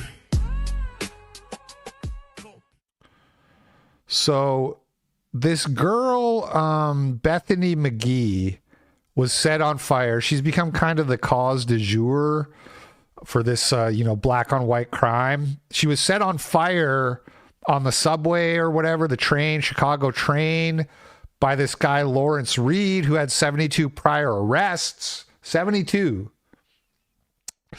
And the judge who let her out, here she is on video admitting that skin color and ethnicity influence her rulings. I serve as Vice President for the Office of Inclusion, Diversity, and Equal Opportunity. The first time I came out on the bench and the deputy announced, all rise, the Honorable Judge Teresa Molina, the whole courtroom stood up and I was all excited. He's walking out there. And I saw an Illinois State Trooper. He was African American. He had a sleeve covering his tattoos. And he was standing there and he looked at me and he nodded. And I knew what that meant. And so I looked at him and I nodded back like, that's right, we're doing this. And it felt so good. It felt so good. So to me, a fine of $354, which is our normal no insurance fine, that's a lot of money. And some of the judges that I work with came from money, so $354 is no big deal. But to most of the people that come to my courtroom, it is a big deal. And so I always offer them the opportunity to do community service. Being Latina in the office, people would tell me, like, don't you feel like you're prosecuting your own people? But it's true. There were a lot of, defendants that look like me. However, I had a chance as a prosecutor to make a difference as to what cases come in. I had a chance as a prosecutor to decide what offers were appropriate. I had a chance as a prosecutor. By the way, this is at a speech. I don't know if you can read this. The title is Power of Diversity Lecture and Hispanic Heritage Month Event. Honorable Teresa Molina, circuit judge. So as a prosecutor, I had the power to decide what charges came in. So just a straight up admission that she did not charge people if they were ethnics. She didn't charge her co-ethnics. Presumably that extended to blacks as well. These fucking kickbots, nigga. It's getting out of hand. Yeah, honorable. So that's crazy. That's fucking crazy. Very interesting. Another observation in my multiculturalism log. Can't wait to go in front of a judge and a prosecutor who wants me to have the book thrown at me so they can try to even out the stats as much as possible. Literally, this is how they think. And if you think you can fix this by like talking about why critical race theory is bad, okay, if you're still like Chris Rufo seems like he's coming around, so maybe I shouldn't use him as an example, but he's like the guy of like, oh, we got to stop this critical race, right? If you think that that's going to fix this problem, you're totally ignorant. It's in the blood. Okay. These are like, this is her exercising her kinship for her people and doing what she can to like further the interests of her people through her power. And you're not going to rationalize them out of it by talking about it. Do an IQ test on that judge, by the way, just out of curiosity. What do you think her IQ is? Like these people get into the position because of affirmative action to begin with.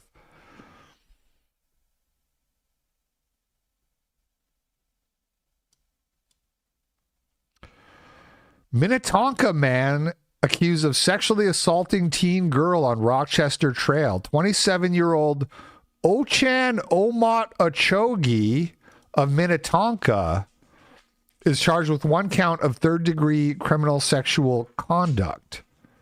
So that's a nice diplomatic way of saying raping a 15-year-old. And Ochan Omot Achogi is a Senegalese refugee. So I wouldn't exactly call him a Minnetonka man.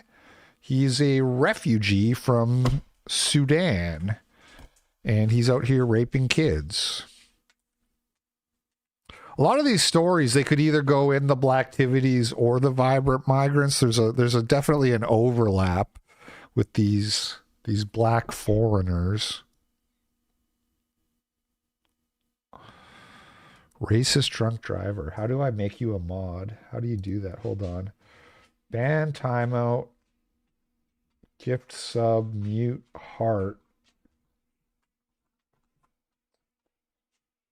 How does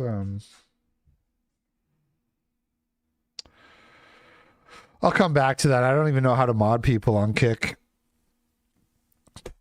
3 young girls lured from sleepover, sex trafficked in Connecticut before being rescued.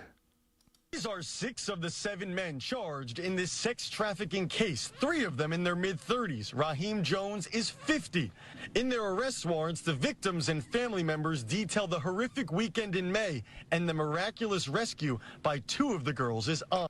Well, that's right. Why don't you go purify yourselves in the waters of Lake Minnetonka? I knew I heard that. I knew that name from somewhere.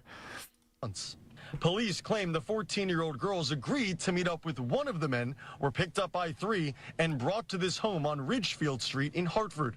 It was in here police say the girls were raped by some of the men in the apartment. One girl claiming they were sexually assaulted by 4 to 5 adult males, adding the guys had them smoke marijuana and drink Don Julio tequila. After feeling intoxicated, it was a free-for-all. The next day, the girls were taken to 3 other Hartford locations, including the Super 8 Hotel, where they were sexually assaulted again, according to police. Before they knew it, it's always the same story. Being sex trafficked, with one man telling the girls. And when you listen to the details of these story, you understand how the term grooming gang is an absolutely like horrific euphemism for brutal rape gang, which is what it really is. They'd get them flip phones, take them to spots, and they had to say they were 20. And if Ahmad Compton had 5 fingers up, that meant they had to spend 5 minutes with a guy. While all this is happening, police say 2 of the girls' aunts were searching for them, eventually helped by a neighbor who saw the girls go into an apartment on Nelton Way. The aunts, according to police, knocked on the apartment door and then forced their way in to rescue the girls after neighbors were adamant the teens were in there. Police were called, and after... Dude, show the aunt. Show the aunt's hand. I just want to do a skin tone check. Probably black, but I like to know. I still like to know. For investigating for months, the group was charged.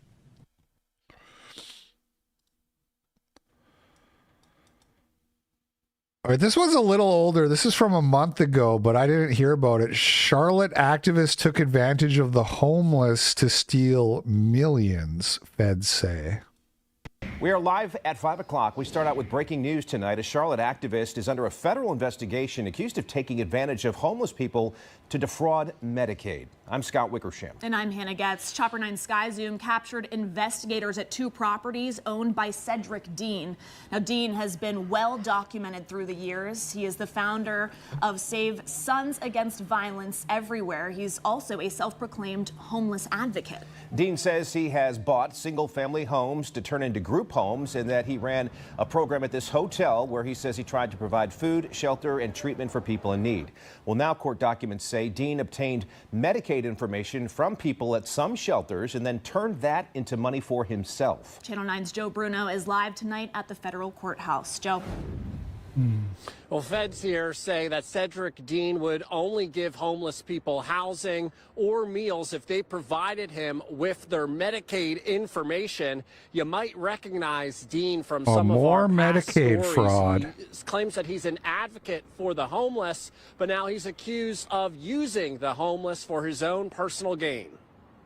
I truly feel that the city of Charlotte needs to be held accountable. Now feds say they want to hold Cedric Dean accountable.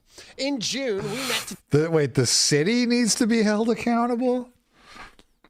do an interview in front of the community activist's house. Like if this guy was like appointed, I mean, probably he was propped up in some way, shape, or form. There probably is some degree of accountability there, but he's like an activist. He doesn't even work for the city, as far as I know.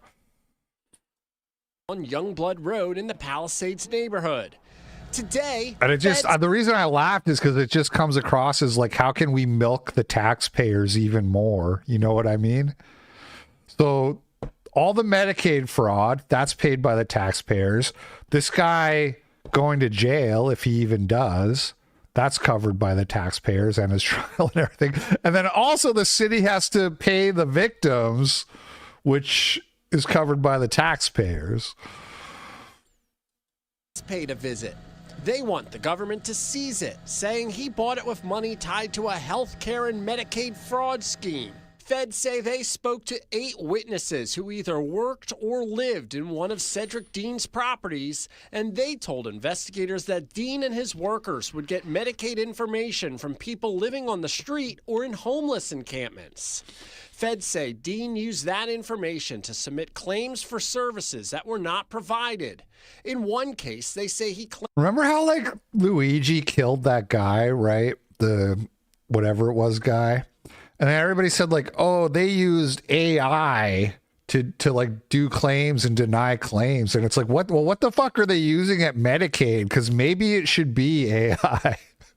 It feels like there's a lot of Medicaid claims that should be getting denied and aren't. Because this isn't the first time we've heard stories about this. This seems to be a recurring pattern. So whatever they're using, they should change it, because clearly there needs to be more insurance denials, or whatever you call it, Medicaid. I guess it's not exactly the same thing. I got so much shit too for saying Luigi like shouldn't kill that guy, and for saying that the United States healthcare system isn't that bad.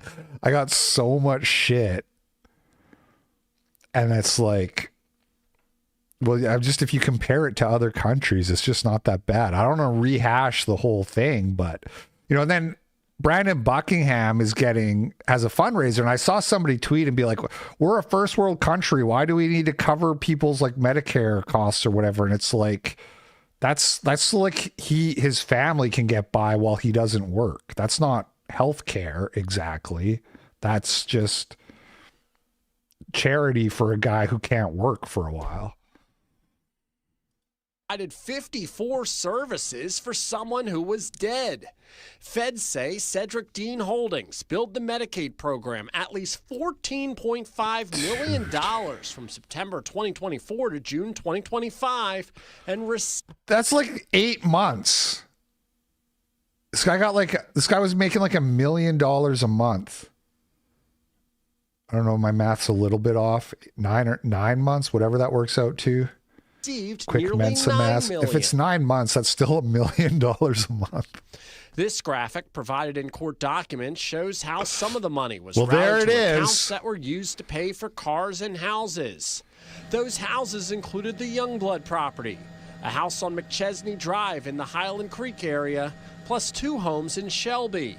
Feds are now trying to seize them, along with 5 vehicles and all the cash in the bank accounts where the Medicaid money was stored. Yeah, the costs of diversity really are impossible. It's really completely impossible to measure. There's so many like factors to it. Anybody who tries to tell you they ran the numbers and they figured out that nons are good for the economy, it's like, it's a joke. Even trying to claim that is a joke.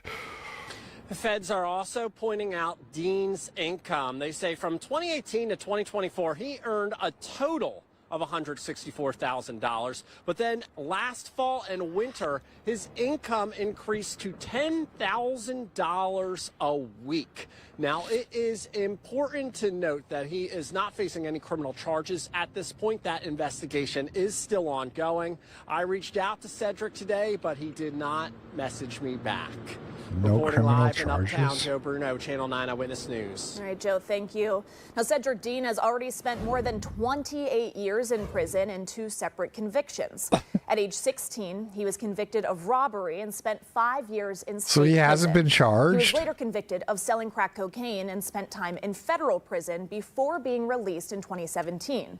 CMPD arrested Dean back in May for Under misdemeanor investigation. breaking and entering, but the report Dean has been charged with previous violent and property Look at this fucking guy. crimes, including assault with a deadly weapon and kidnapping. And earlier this year, a woman and her baby died while staying at the North Charlotte hotel he operated. Dean said the death was the fault of a previous manager's responsibility.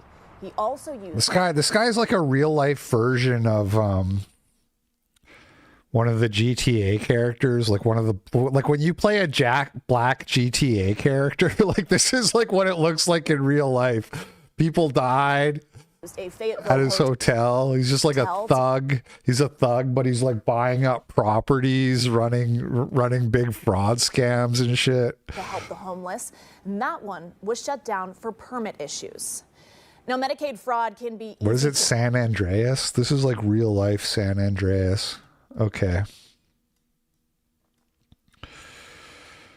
38-year-old able-bodied man with no kids, no job, and doesn't go to school fumes after losing his SNAP benefits. Right, so they hit a big reset button where to get SNAP, you had to reapply because they're trying to catch some of the fraud. And now this guy's angry that he didn't get approved. Government officials say if you are 18 to 65 years old, you don't have a disability, you don't live with kids under the age of 14, and you don't work at least 20 hours a week, you'll likely lose your SNAP benefits. Some people on SNAP tell me they don't know if they'll have enough money to afford groceries. That's some bull. Nelson Scott is on the verge of Look losing at this access fucking to the guy. Supplemental Nutrition Assistance Program, or SNAP. He is 38, not disabled, doesn't have any kids, doesn't go to school, and doesn't have a job. Those are just some of the reasons he's no. Whoa. This is a tragedy. Shit. Can we get a comment? What's the mic going to say? Shit. Literally. And you know, like a guy like that, is up to no good. He's like selling drugs or doing God knows what. What do you think he's doing? Sitting around playing PlayStation all day? No. We'd be much better off if that was the case. Longer eligible for SNAP benefits. How much did SNAP help you? It helped me a lot. I get $292 a month. The U.S. Department of Agriculture crackdown is led by President Trump, who signed the One Big Beautiful Bill. I mean, he looks like a crackhead, actually. He looks like he's probably smoking crack. And just hearing him talk, what happened there? Where did he go? The U.S. Department of Agriculture crackdown is led by President Trump, who signed the One Big Beautiful Bill into law in July. The government shutdown stalled the November 1st deadline for implementation. However, these changes are still coming up. Selling food stamps to smoke crack. Is the Senior Director of Nutrition Advocacy with the Tennessee Justice Center. Because of rules like this, we can see individuals that are going to be forced to skip meals. She points out senior citizens and children between the age of 15 and 18. Like that, like they couldn't find somebody who's like a better, like if the idea is to make me feel sympathetic, you couldn't find somebody who looked less like a crackhead. It helped me a lot. I get $292 a month. The U.S. Dude looks like a straight up tweaker. This, we can see individuals that are going to be forced to skip meals. If he just adjusted his protocol. If he just adjusted his protocol for lean maxing and energy, he'd be very productive. Points out senior citizens and children between the age of 15 and 18 will be most impacted. Rick Williams is a conservative political analyst. How would children between the age of 15 and 18 will be most impacted? How does that make sense when it's going to be adults without kids? Most of the people losing the benefits are going to be adults without kids. So surely they'll be the most impacted. But they're just using that terminology to try to pull on your sympathy strings. Also, oh, you're 15 years old and you're hungry. Guess it's time to get a job, nigga. Guess it's time for you to learn about job applications. I got my first real job when I was 14 at McDonald's. I was also working for the high school library part-time. I did both those. I had 2 jobs when I was 14. And by real job, I mean not working for my parents or like mowing grass or anything like that. I mean like paying fucking income tax, but not really, because I didn't earn, but you know what I mean? They still deducted it, and then you had to apply to get your refund. Oh, you're 15 and you're hungry? Guess it's time to go fill out a job application. 15 or 16-year-old can take care of themselves at home while you go work. There's no reason you can't be working. There are plenty of jobs out there. Scott tells me, as a convicted felon, getting a job isn't easy. I would get one if y'all give me one. Y'all be felony friendly and hire us. Well, I can't believe that guy's a convicted felon. What a shocker. All right, now she's not black, but since we're talking about snaps here, woman admitted that she wastes her EBT benefits on junk food because the government gives her too much to spend in 1 month. I probably have $5,000 on my food stamp card. So I bought this energy drink on my EBT card. Let's talk about it. Okay, when you apply for food stamps, which me and my family do need food stamps for our grocery bill, you don't get to say like how much you need. You just apply. And it's not like I could go up to the office and say, hey, I should really only need 400, okay? Only give me 400. That's not how it works. They give you, depending on your income and how many people you have in your home, they give you that amount. The amount that I get is a good amount. And how much? I definitely can use it the entire month and still have extra. So even though I can use my own money to buy this, why wouldn't I use this on the food? We have our local gas station nearby that accepts EBT. And so if I'm out and about, I'm walking, and I need some energy to walk to clean my house and stuff, I'm going to use. Can you buy cigarettes? Dude, if I like really wanted to, I could probably get on EBT. I really don't think it would be that hard, because like there's a lot I could do to like make my income look low, you know, and also, and even like my joint income with Allison, there's tricks you could do. And then also I could just like claim I'm paying like a fuck ton of rent. I don't know if they factor that kind of thing in, but if they probably do, right? You're probably like, how much is your rent? And just be like, oh, I pay this much. And then just get my in-laws to lie about how much rent I pay. Easy peasy. So the real question though is, can I get cigarettes? Because then I could start smoking again, because it would be free. You know, the reason I don't smoke is because it's a waste of money.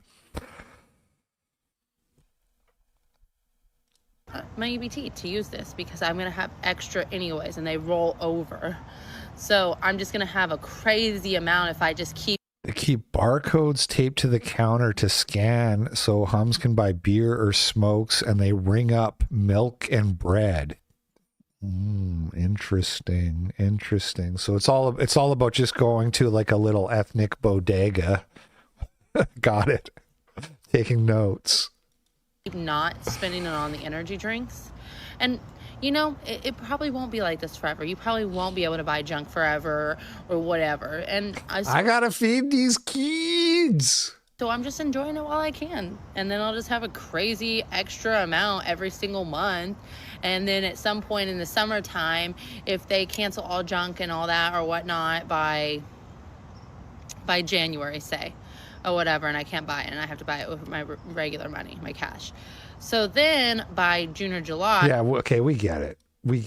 Thanks for breaking down how it makes sense to spend your free money. Okay, I don't need another 2-minute explanation. We get it.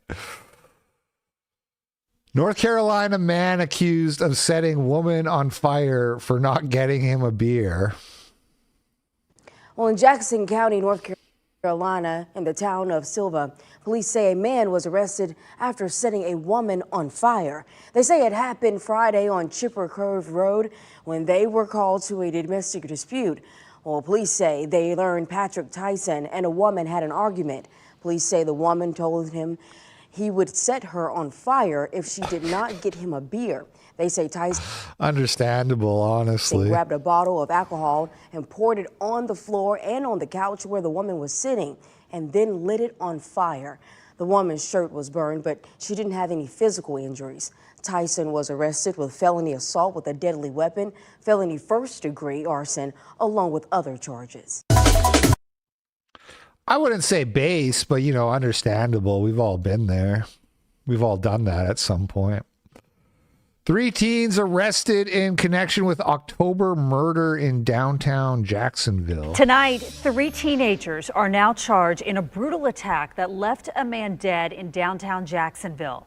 They are just 13, 16, and 19 years old. And we are naming the juvenile suspects because of the nature of their charges, and they will all be tried as adults.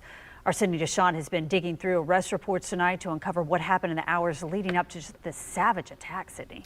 Yeah, Heather, and investigators say the man who was homeless was beaten not once, not twice, but 3 times, all within about an hour downtown. A witness spoke up and police found the 3 teens within just hours of the attack. 3 young suspects, just 13, 16, and 19 years old, now charged as adults in the murder of 64-year-old Roger Borkham, 13-year-old Justin Curry, who was indicted by a Duval County grand jury, 16-year-old Robert Pope. 13. So, I mean, just to put that into perspective, this kid is a year younger than Emmett Till was when he sexually harassed Carolyn Bryant. County grand jury, 16-year-old Robert Pope, and 19-year-old Markavian Lacey. Detectives say Borkham, who was homeless, was beaten 3 separate times over the course of a little more than an hour back on October 19th. Homeless? So they just killed a homeless guy for fun? An arrest report revealing officers were called to 110 North Hogan Street. And when they arrived, they found Borkham unconscious near a doorway, blood pooling on the sidewalk. First responders took him to the hospital, and Borkham died 4 days later. The medical examiner ruling his death a homicide caused by blunt force trauma. The arrest report reveals a witness told police he saw 3 teenagers kicking and stomping the victim before running off. Hours after the attack, officers located the suspects half a mile away and took them into custody. Police say they also linked the suspects to a separate incident that night, a robbery on Forsyth Street. Surveillance video obtained by detectives shows the suspects approaching the victim multiple times. Video captures the group beating the victim, rummaging through his backpack, and returning to the scene to attack him again. State Attorney Melissa Nelson says the juvenile justice system is neither designed nor equipped to handle offenders or offenses of this magnitude. Guess we should just By kill bringing them. the case into circuit court, Nelson says authorities can ensure the level of accountability, Legally. supervision, Execution. and judicial oversight that the I guess we should judicially execute them summarily, legally, and under the law. facts demand. Now, the sheriff's office is also calling the case a heartbreaking reminder of how young some offenders have become. They urge parents to get involved in their child's lives and make use of resources to keep kids out of trouble. Oh, if only there was a community center. Now listen to this. His wife was killed on a humanitarian trip to Africa. Both ultimately killed by sub-Saharans. So what happened? So this guy's wife goes to Africa, gets murdered, and then his life spirals because he's heartbroken and he becomes homeless, and then he gets murdered by black teens who just beat him to death.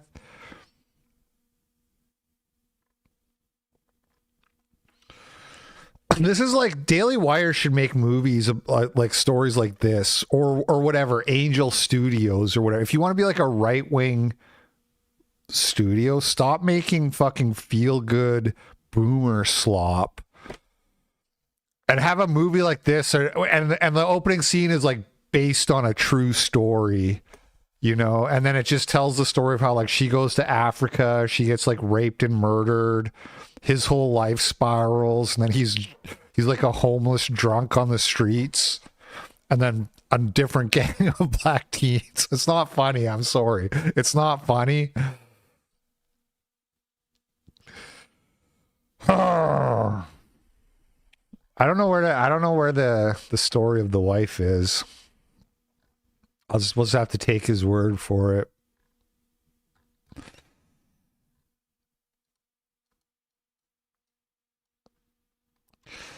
"18-year-old girl among 4 dead in Oklahoma metro crime spree." Oklahoma City. Chantel, her family describes her as a fun-loving teen with a love for beauty. Her dad recalling their last conversation where she was sharing her plans for the future, including a new job she just obtained just a few days ago.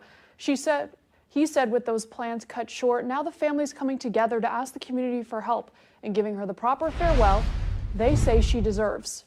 She had so much life, more life to give.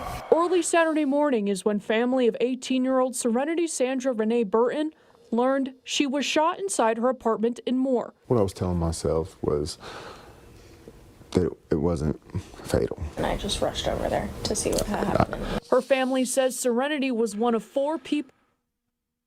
She learned she was shot. I feel like the news anchor said that wrong, but whatever.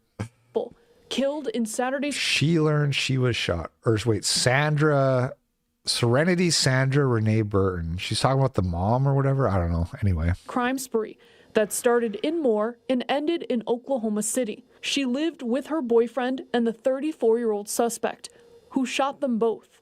Police pronounced Serenity dead on scene. Her boyfriend is now recovering. According to police. Another story of a black roommate who's older and who murdered the couple.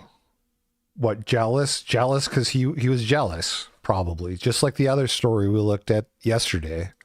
Police, the second person died of an apparent medical episode after the suspect stole their car. The third person was shot and killed while the suspect was traveling through northeastern Oklahoma City. The suspect was the fourth. He was shot and killed during a confrontation with Oklahoma City police. Oh, happy ending. What we had known about the situation was that the roommate is never there. He's always working at nights, and he's. Was the cop white who shot him? Add it to the white on black homicide statistics. Dude, I was talking to Grok, okay? I was going to talk about this yesterday and then I didn't, but it's not even almost not worth talking about, but I want to talk about it because it is a little weird, okay? So I'm talking to Grok yesterday. I'm asking it, I started off with like how many like white on black murders were portrayed in Law and Order versus how many black on white murders. And it was like 3-1. In Law and Order. For every Law and Order episode that had a white guy getting killed by a black person, there was 3 episodes depicting black people being murdered by whites. And then I was like, and compare that to the statistics, right? And so Grok pulls up the 2019 statistics and says there was like 550 black on white murders and like 250 white on black murders, right? So almost 2-1, slightly more than 2-1, whatever. And I was like, okay, so there's like 250 black people murdered by whites. That's a lot. That's almost one every day. Like, or it's more than one every other day. That's like any given day statistically is like more than a 50% chance that a white person is going to kill a black person in America. And yet you don't really hear about it a lot. Yeah, and I know the murder rates went up after George Floyd, but this is just Grok for some reason chose 2019, so I just went with it. So then I say to Grok, okay, I want you to like pull the 20 highest like the 20 most notorious, highest profile cases of white on black murder from 2019 and describe the motives to me. Because I'm like, where is this happening? Who are these white people killing black people? You never hear about it other than the odd, like once a year, there'll be some high profile story like that guy who shot the kid who like knocked on the wrong door. I'm doing this because did he knock? Was he kicking the door in? We don't know. That Lester guy, he was guilty. He was convicted. Right? There'll be like one or two stories a year, but who are all these other black people getting killed and why are they getting killed? What's happening? And so Grok it's in hard thinking mode. It's thinking. And then it starts to list out black people shot by the police in like it's laying it out in a table. And I let it finish and I say, well, hang on.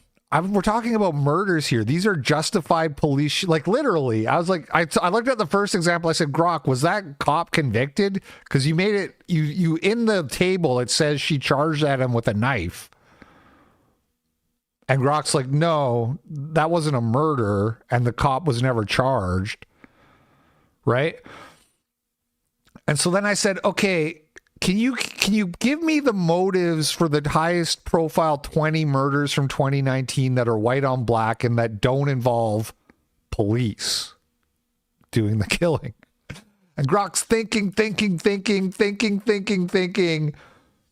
And it came back with one case. It was like I could only find one. And I was like, there's 200. And then I said, okay, Grok, are police homicides included in that FBI statistic? And Grok said, no, those are justified homicides. That's a different statistic. Grok says these are murders. And I say, well, hang on though. They're murders, but they're not all solved, right? They don't all end in convictions, right? And Grok's like, yeah, they're homicides. And then I'm like, okay, but why can't you find the details? There's 244 of them. And Grok is like, who knows? They're just local stories. They're not really covered in the news. Something weird is going on in those stats, man. We already know a lot of the people called white aren't actually white. That just doesn't make any sense. So you're telling me there was 244 black people killed by white and you can only find one? The smartest AI in the world? Something weird's going on there. But Grok assures me they're not padding it with police shootings. Anyway, I just had to get that off my chest. Never there, you know. So she said that they pretty much had the house to themselves. We had more knowledge of everything being a good environment. Teenage girl, you know, she wanted her privacy and she was just trying to Is this the dad? What is going on? Is this the parents? Is that the mom and the dad? This chick looks like she's about 18 herself. Her wings. Wrong place. Sunday night was filled with emotions as her family grips tight to the memories of a life they say was taken too soon. She was doing online EPIC. She was going to graduate in May. She was doing that. She did just get a job. I'd spoke with her about 6 hours before this happened, and she just told me how she got a job. She was telling me her little plans for the next couple years. Now the family is raising money to cover the burial costs in hopes of giving her the farewell they say she deserves. I just really want to lay her at peace and with dignity. Now tonight, Derek is encouraging parents to have an open line of communication with their kids. No matter their age, they always know what's going on in their lives. The investigation into the crime spree is ongoing. We're expecting to learn more information from Oklahoma City Police tomorrow. In the meantime, more police says they're investigating the incidents that happened in their city as separate incidents until they get the identity of the suspect killed from the medical examiner's office. If you're interested in help. Wait, so we don't have the identity? Well, hold on. I could have sworn. I thought it was going to be in the video because I didn't watch the video.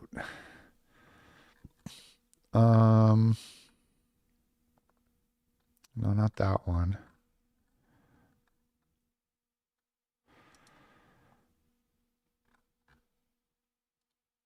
All right. So there, is this the guy? Because so there's two other victims. What does Unlimited L say here? Deontay Hawthorne shot two people in Moore, fled and stole a vehicle. He later abandoned the car, stole another one, and then shot and killed a third victim on Martin Luther King Avenue. They spotted Hawthorne later that day. A chase began. He eventually crashed, was confronted by officers, and was killed in a shootout. Long criminal history. 2012 murder arrest, but found not guilty.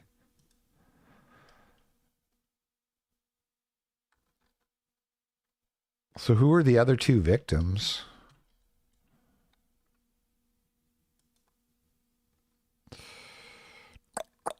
Deadly history of violence. Yeah, Abby, I'm here at I-240 in Eastern. This is all where it finally came to an end. Police finally caught up with the suspect right over here, right off the interstate. You can see the crime scene tape right there. Officers say that he actually crashed. Really? Look, if you guys really want to know, I'm trying to figure out if the boyfriend was black because he's not identified. I shouldn't laugh. I'm sorry. But I need to know how bad I should feel here. Going the wrong way, and police tell me there's still a lot they don't know at this time, including why this all happened. What I was telling myself Okay, was, we're not watching all this shit again. knowing Who about is the the other situation, victim? Off to find it. PM killing officers vehicle. But 6 years ago, he had a warrant here in 2025, here over the summer. I'm going to bring you all those details here tonight at 6. Victims.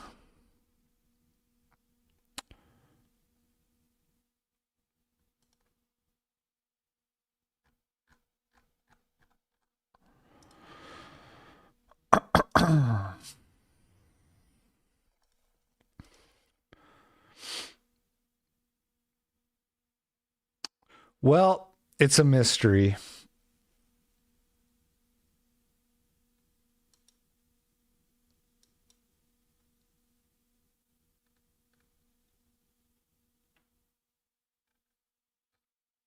Is this the same one? November 22nd?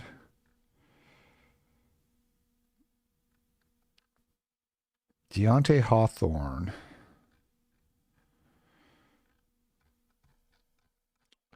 It's a mystery.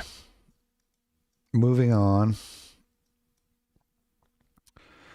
Suspected teens caught on camera lighting a car on fire before fleeing the scene.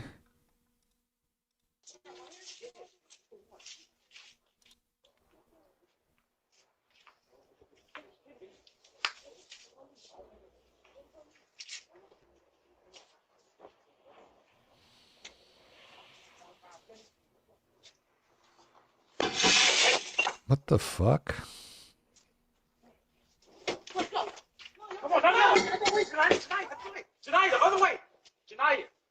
Janaya. Wow, these are some smart criminals.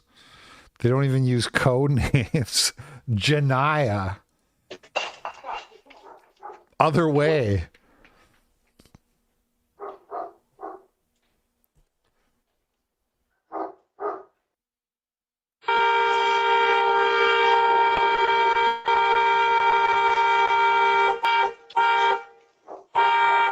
This is the neighbor coming to knock.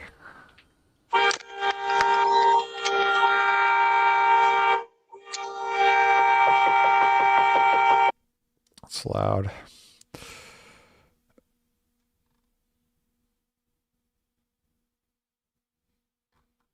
These kids are in serious trouble. Oh, you sweet summer child. You think anything's gonna happen to these kids? They'll get sent to space camp. Arrest made in 1026 Pittsfield murder. Jaquan Spratling, 18, committed the execution-style murder of Brody Slonsky, 17, during an armed robbery.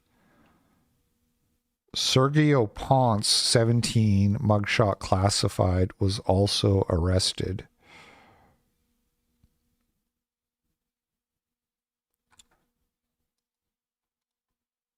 I just want to know why. Why him? Why? Sure. So they came. A grieving mother desperately searching for answers after her 17-year-old son was shot and killed in Pittsfield. The teenager died 12 with that young victim's mother.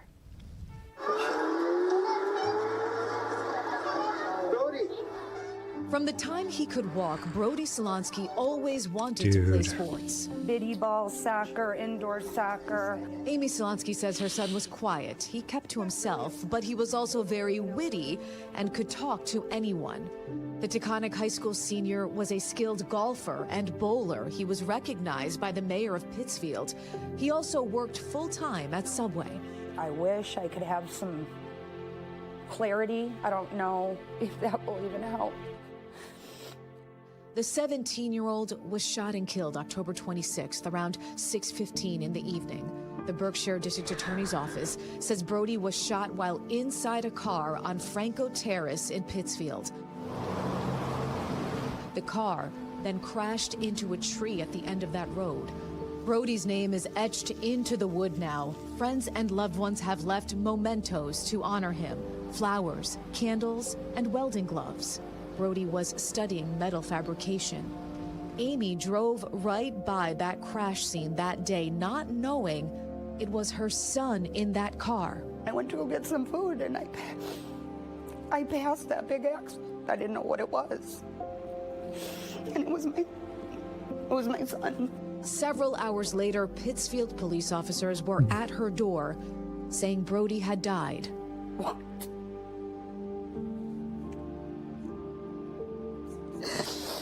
I said, what? Amy believes her son was targeted by someone. She says Brody was captured on a Ring camera, leaving a home on that road. She desperately wants to know, why did someone kill her son, her only child? Brody had a mom and a father. And he was loved.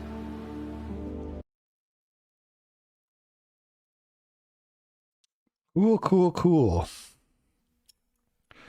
East African immigrant arrested for double murder at Halloween party in West Valley City, Utah.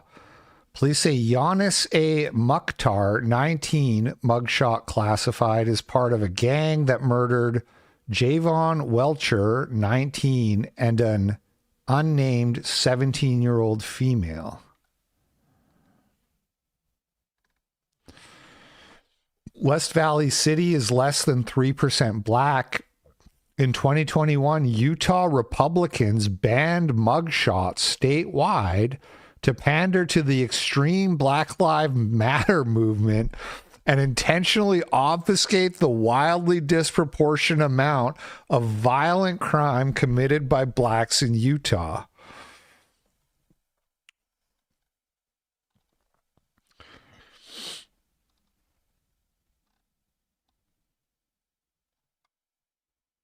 Pathetic. On October 31st, West Valley City Police responded to a call of multiple shots being fired.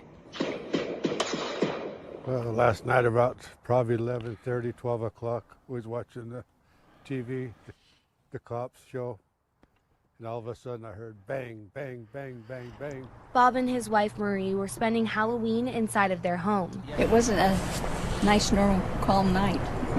That's for sure. All of a sudden I see this black car speed up the street about 45, 50 miles an hour. Then here comes the cops.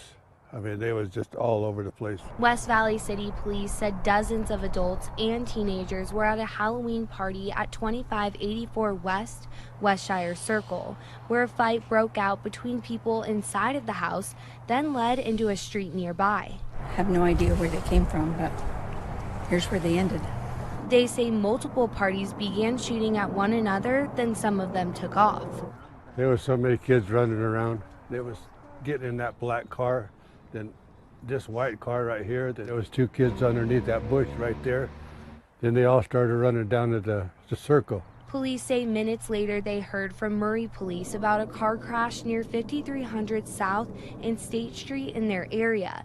That's where they found a 17-year-old male struck by gunfire and dead inside of a car.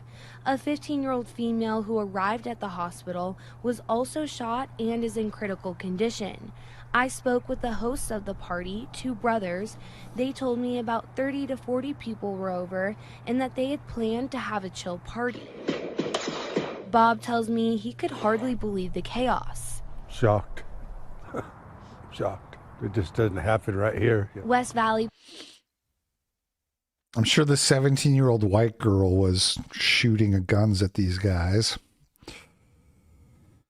Depraved sicko admits he murdered estranged wife, buried her body, then dug it up to rape the corpse. Can we get a toll paid sticker in the cozy chat? What do you call that? What do you even call that? Stop, pay toll.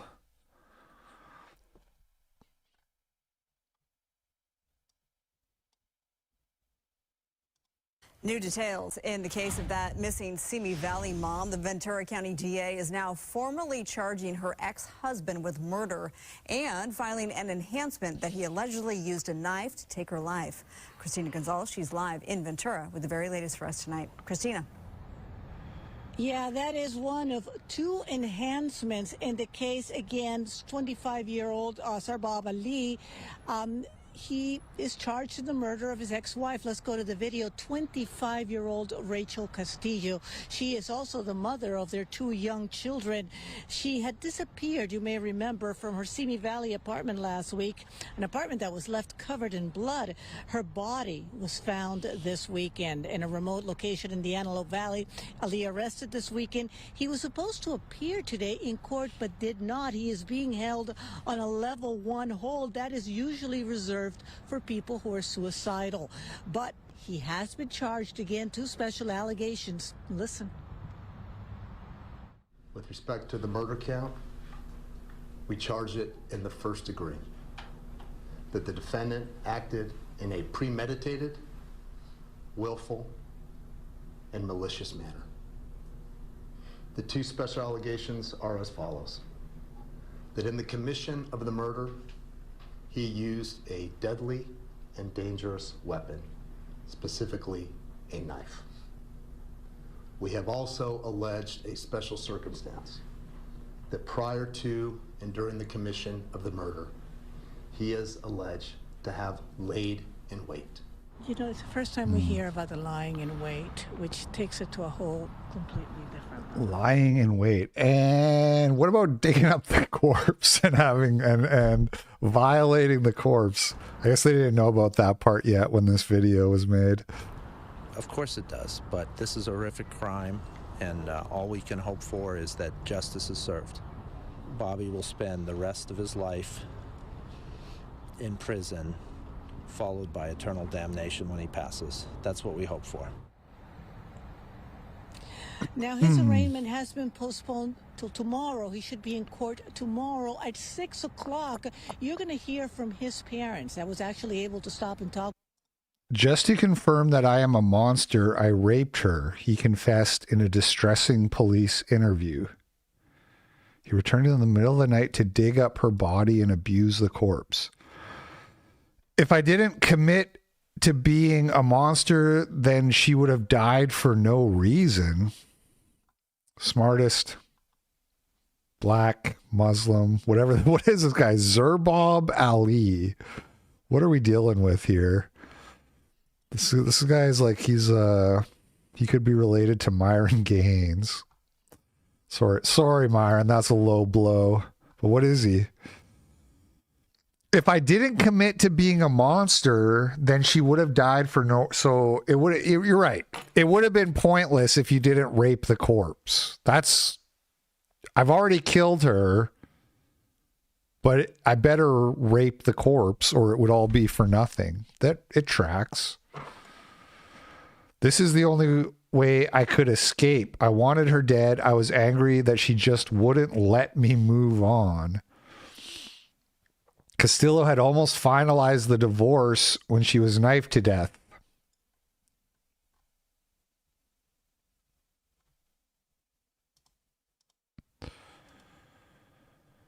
Charlotte, North Carolina after-school program suspends its operations after it was exposed for shielding illegal aliens from federal agents. We need more assistance down those, at those entrances. Hi, Donald. This is Lily from Our Bridge. I'm just calling because we had reports that ICE is probably on campus. We were wanting to see if you could make rounds. Inside, please. This after-school program in East Charlotte has been a safe space for immigrant children. Yes, in the front entrance. But today there are reports that Customs and Border Patrol agents are approaching. And I'd like people down at this entrance as well to just watch that door. Staff rush to lock down the building. They do not have the right to be on this. This is private property. They say this is the second day in a row that immigration enforcement has showed up. We're walking up right now to a TBP sighting here. In a statement to the Times, the Department of Homeland Security stated it did not target a school or daycare and denied trying to enter or make any arrests near the building. Across Charlotte, more than 370 people have been arrested. Why not target schools if there's illegals there? They should do that. So far, sending large parts of the immigrant community here into hiding. A lot of families, even regardless of legal status, they're afraid and they're staying home. People aren't going to work, businesses are closing, and kids aren't going to school. According to city officials, about 20% of the city's student population was missing from school on Monday. That's so insane. If even half of those are illegals, the amount of like property taxes that you're paying to school these illegals. La verdad, sí vivimos con una gran incertidumbre, porque de hecho nosotros, Can't even speak no sé si fue English. sábado, que agarraron a un vecino por acá. Carros acá rondando, se iban para allá. Entonces dije yo, esto deben de ser de la policía, porque los de ICE, porque entraban. Where's the Manny theme song? Rondando That's así, all I can se iban hear. para allá, y de ahí para allá, y dije yo, wow, nos andan cazando. Maria asked to only be identified by her first name for fear of being Maria, arrested. that narrows She said it she and down. her husband, who are both undocumented, and their 3 children have not left home in 4 days. El más grandecito pues ya va comprendiendo las cosas. Él a veces me pregunta, mami, ¿por qué no salimos? Mami, ¿por qué no voy a la escuela? Con esto de ICE, uno se preocupa mucho porque hay mucha separación de las familias con los niños, no respetan a los niños. Shift Demeanor sent $10 on Rumble. Every third story you cover is out of Charlotte. We need to figure out what the hell is going in there. I was thinking that too. There's a lot of and also, am I tripping or did it say cat respecter and then switch to shift demeanor? Am I tripping? I could have sworn I heard it stutter there strangely. Thank you for the $10 shift demeanor. Appreciate that. Suspended its after-school program after Border Patrol showed up on Monday. Its staff is now delivering food and essentials to families like Maria's, who remain in hiding with their children. These specific families that we're heading to right now, they contacted our team and they let us know what specifically they needed. So that's what we're dropping off. Hola, soy Chris. Con Our Bridge for Kids tenemos un paquete de comida para ti. In just 2 days, their number of requested deliveries jumped from 40 to 267. Muchas gracias. Gracias a Dios.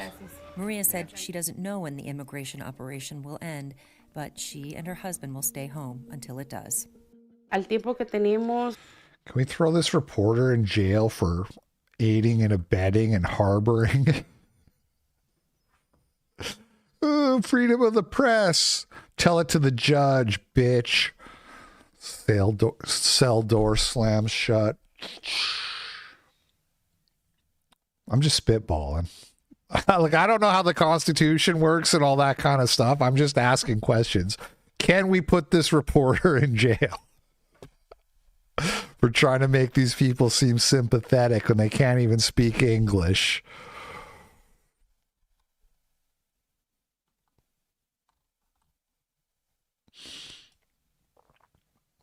Rape horror.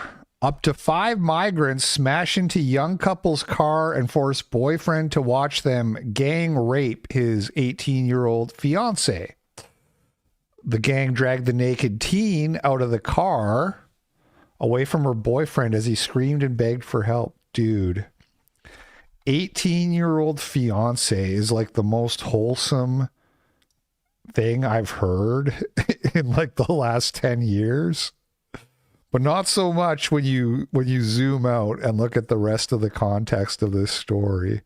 Jesus. This is where is this? Where is this? Italy? Where is this? World News.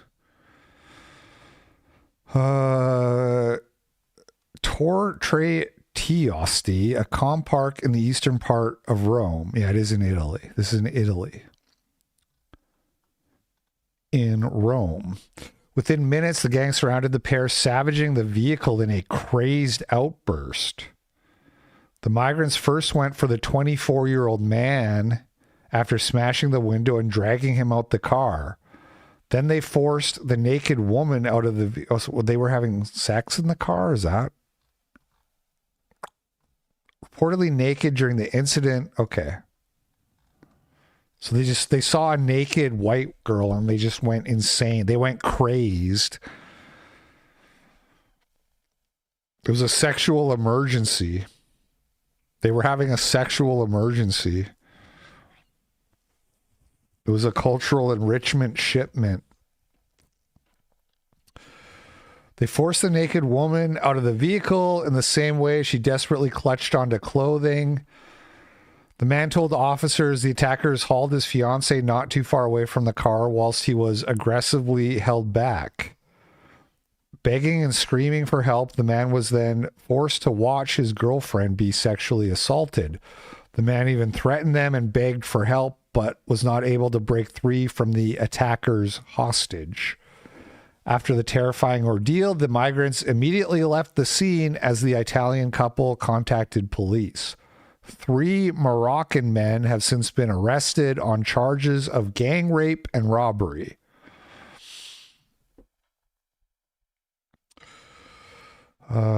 They managed to trace 2 of the attackers. They were detained only days after the assault, which took place on October 25th. Third suspect was arrested in Venice just a few days ago. The attack was supposed to be a robbery as the pair's belongings were taken during the violent assault. Investigation's not closed.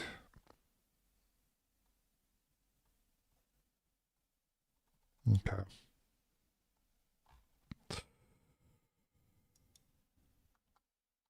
Suspect in Lisa's murder heard voices, can't remember killing 17-year-old girl.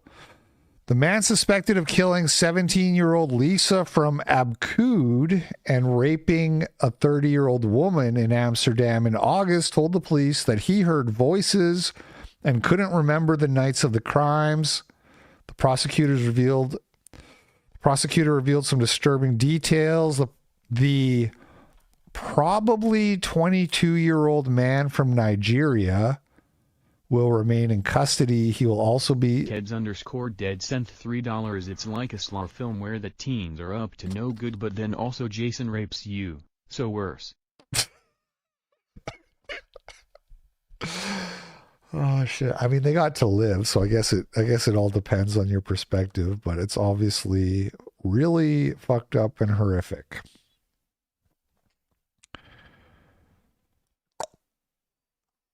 Who is Lisa from Abcoude?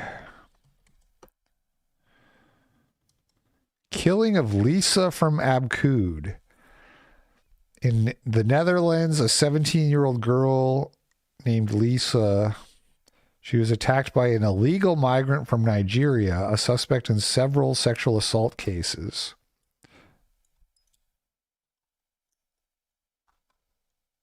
Suspect was arrested in a temporary asylum shelter the day after the killing. Initially, he was detained for a separate sexual assault.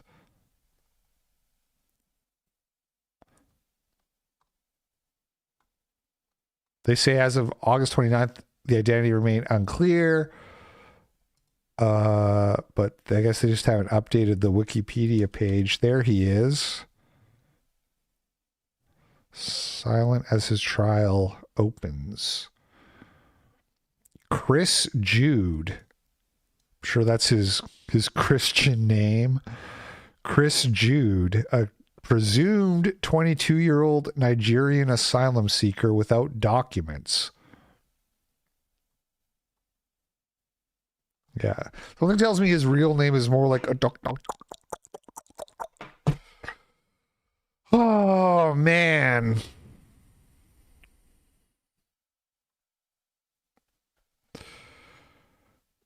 Jude, who calls himself Desmond. Why are we calling him Chris then? What? I don't understand. Where do they get these names from? It says he cannot remember what happened. He does not deny it, but says he cannot recall certain periods and hears voices in his head.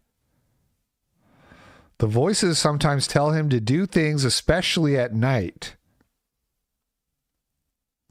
He will be admitted to the psychiatric clinic for assessment.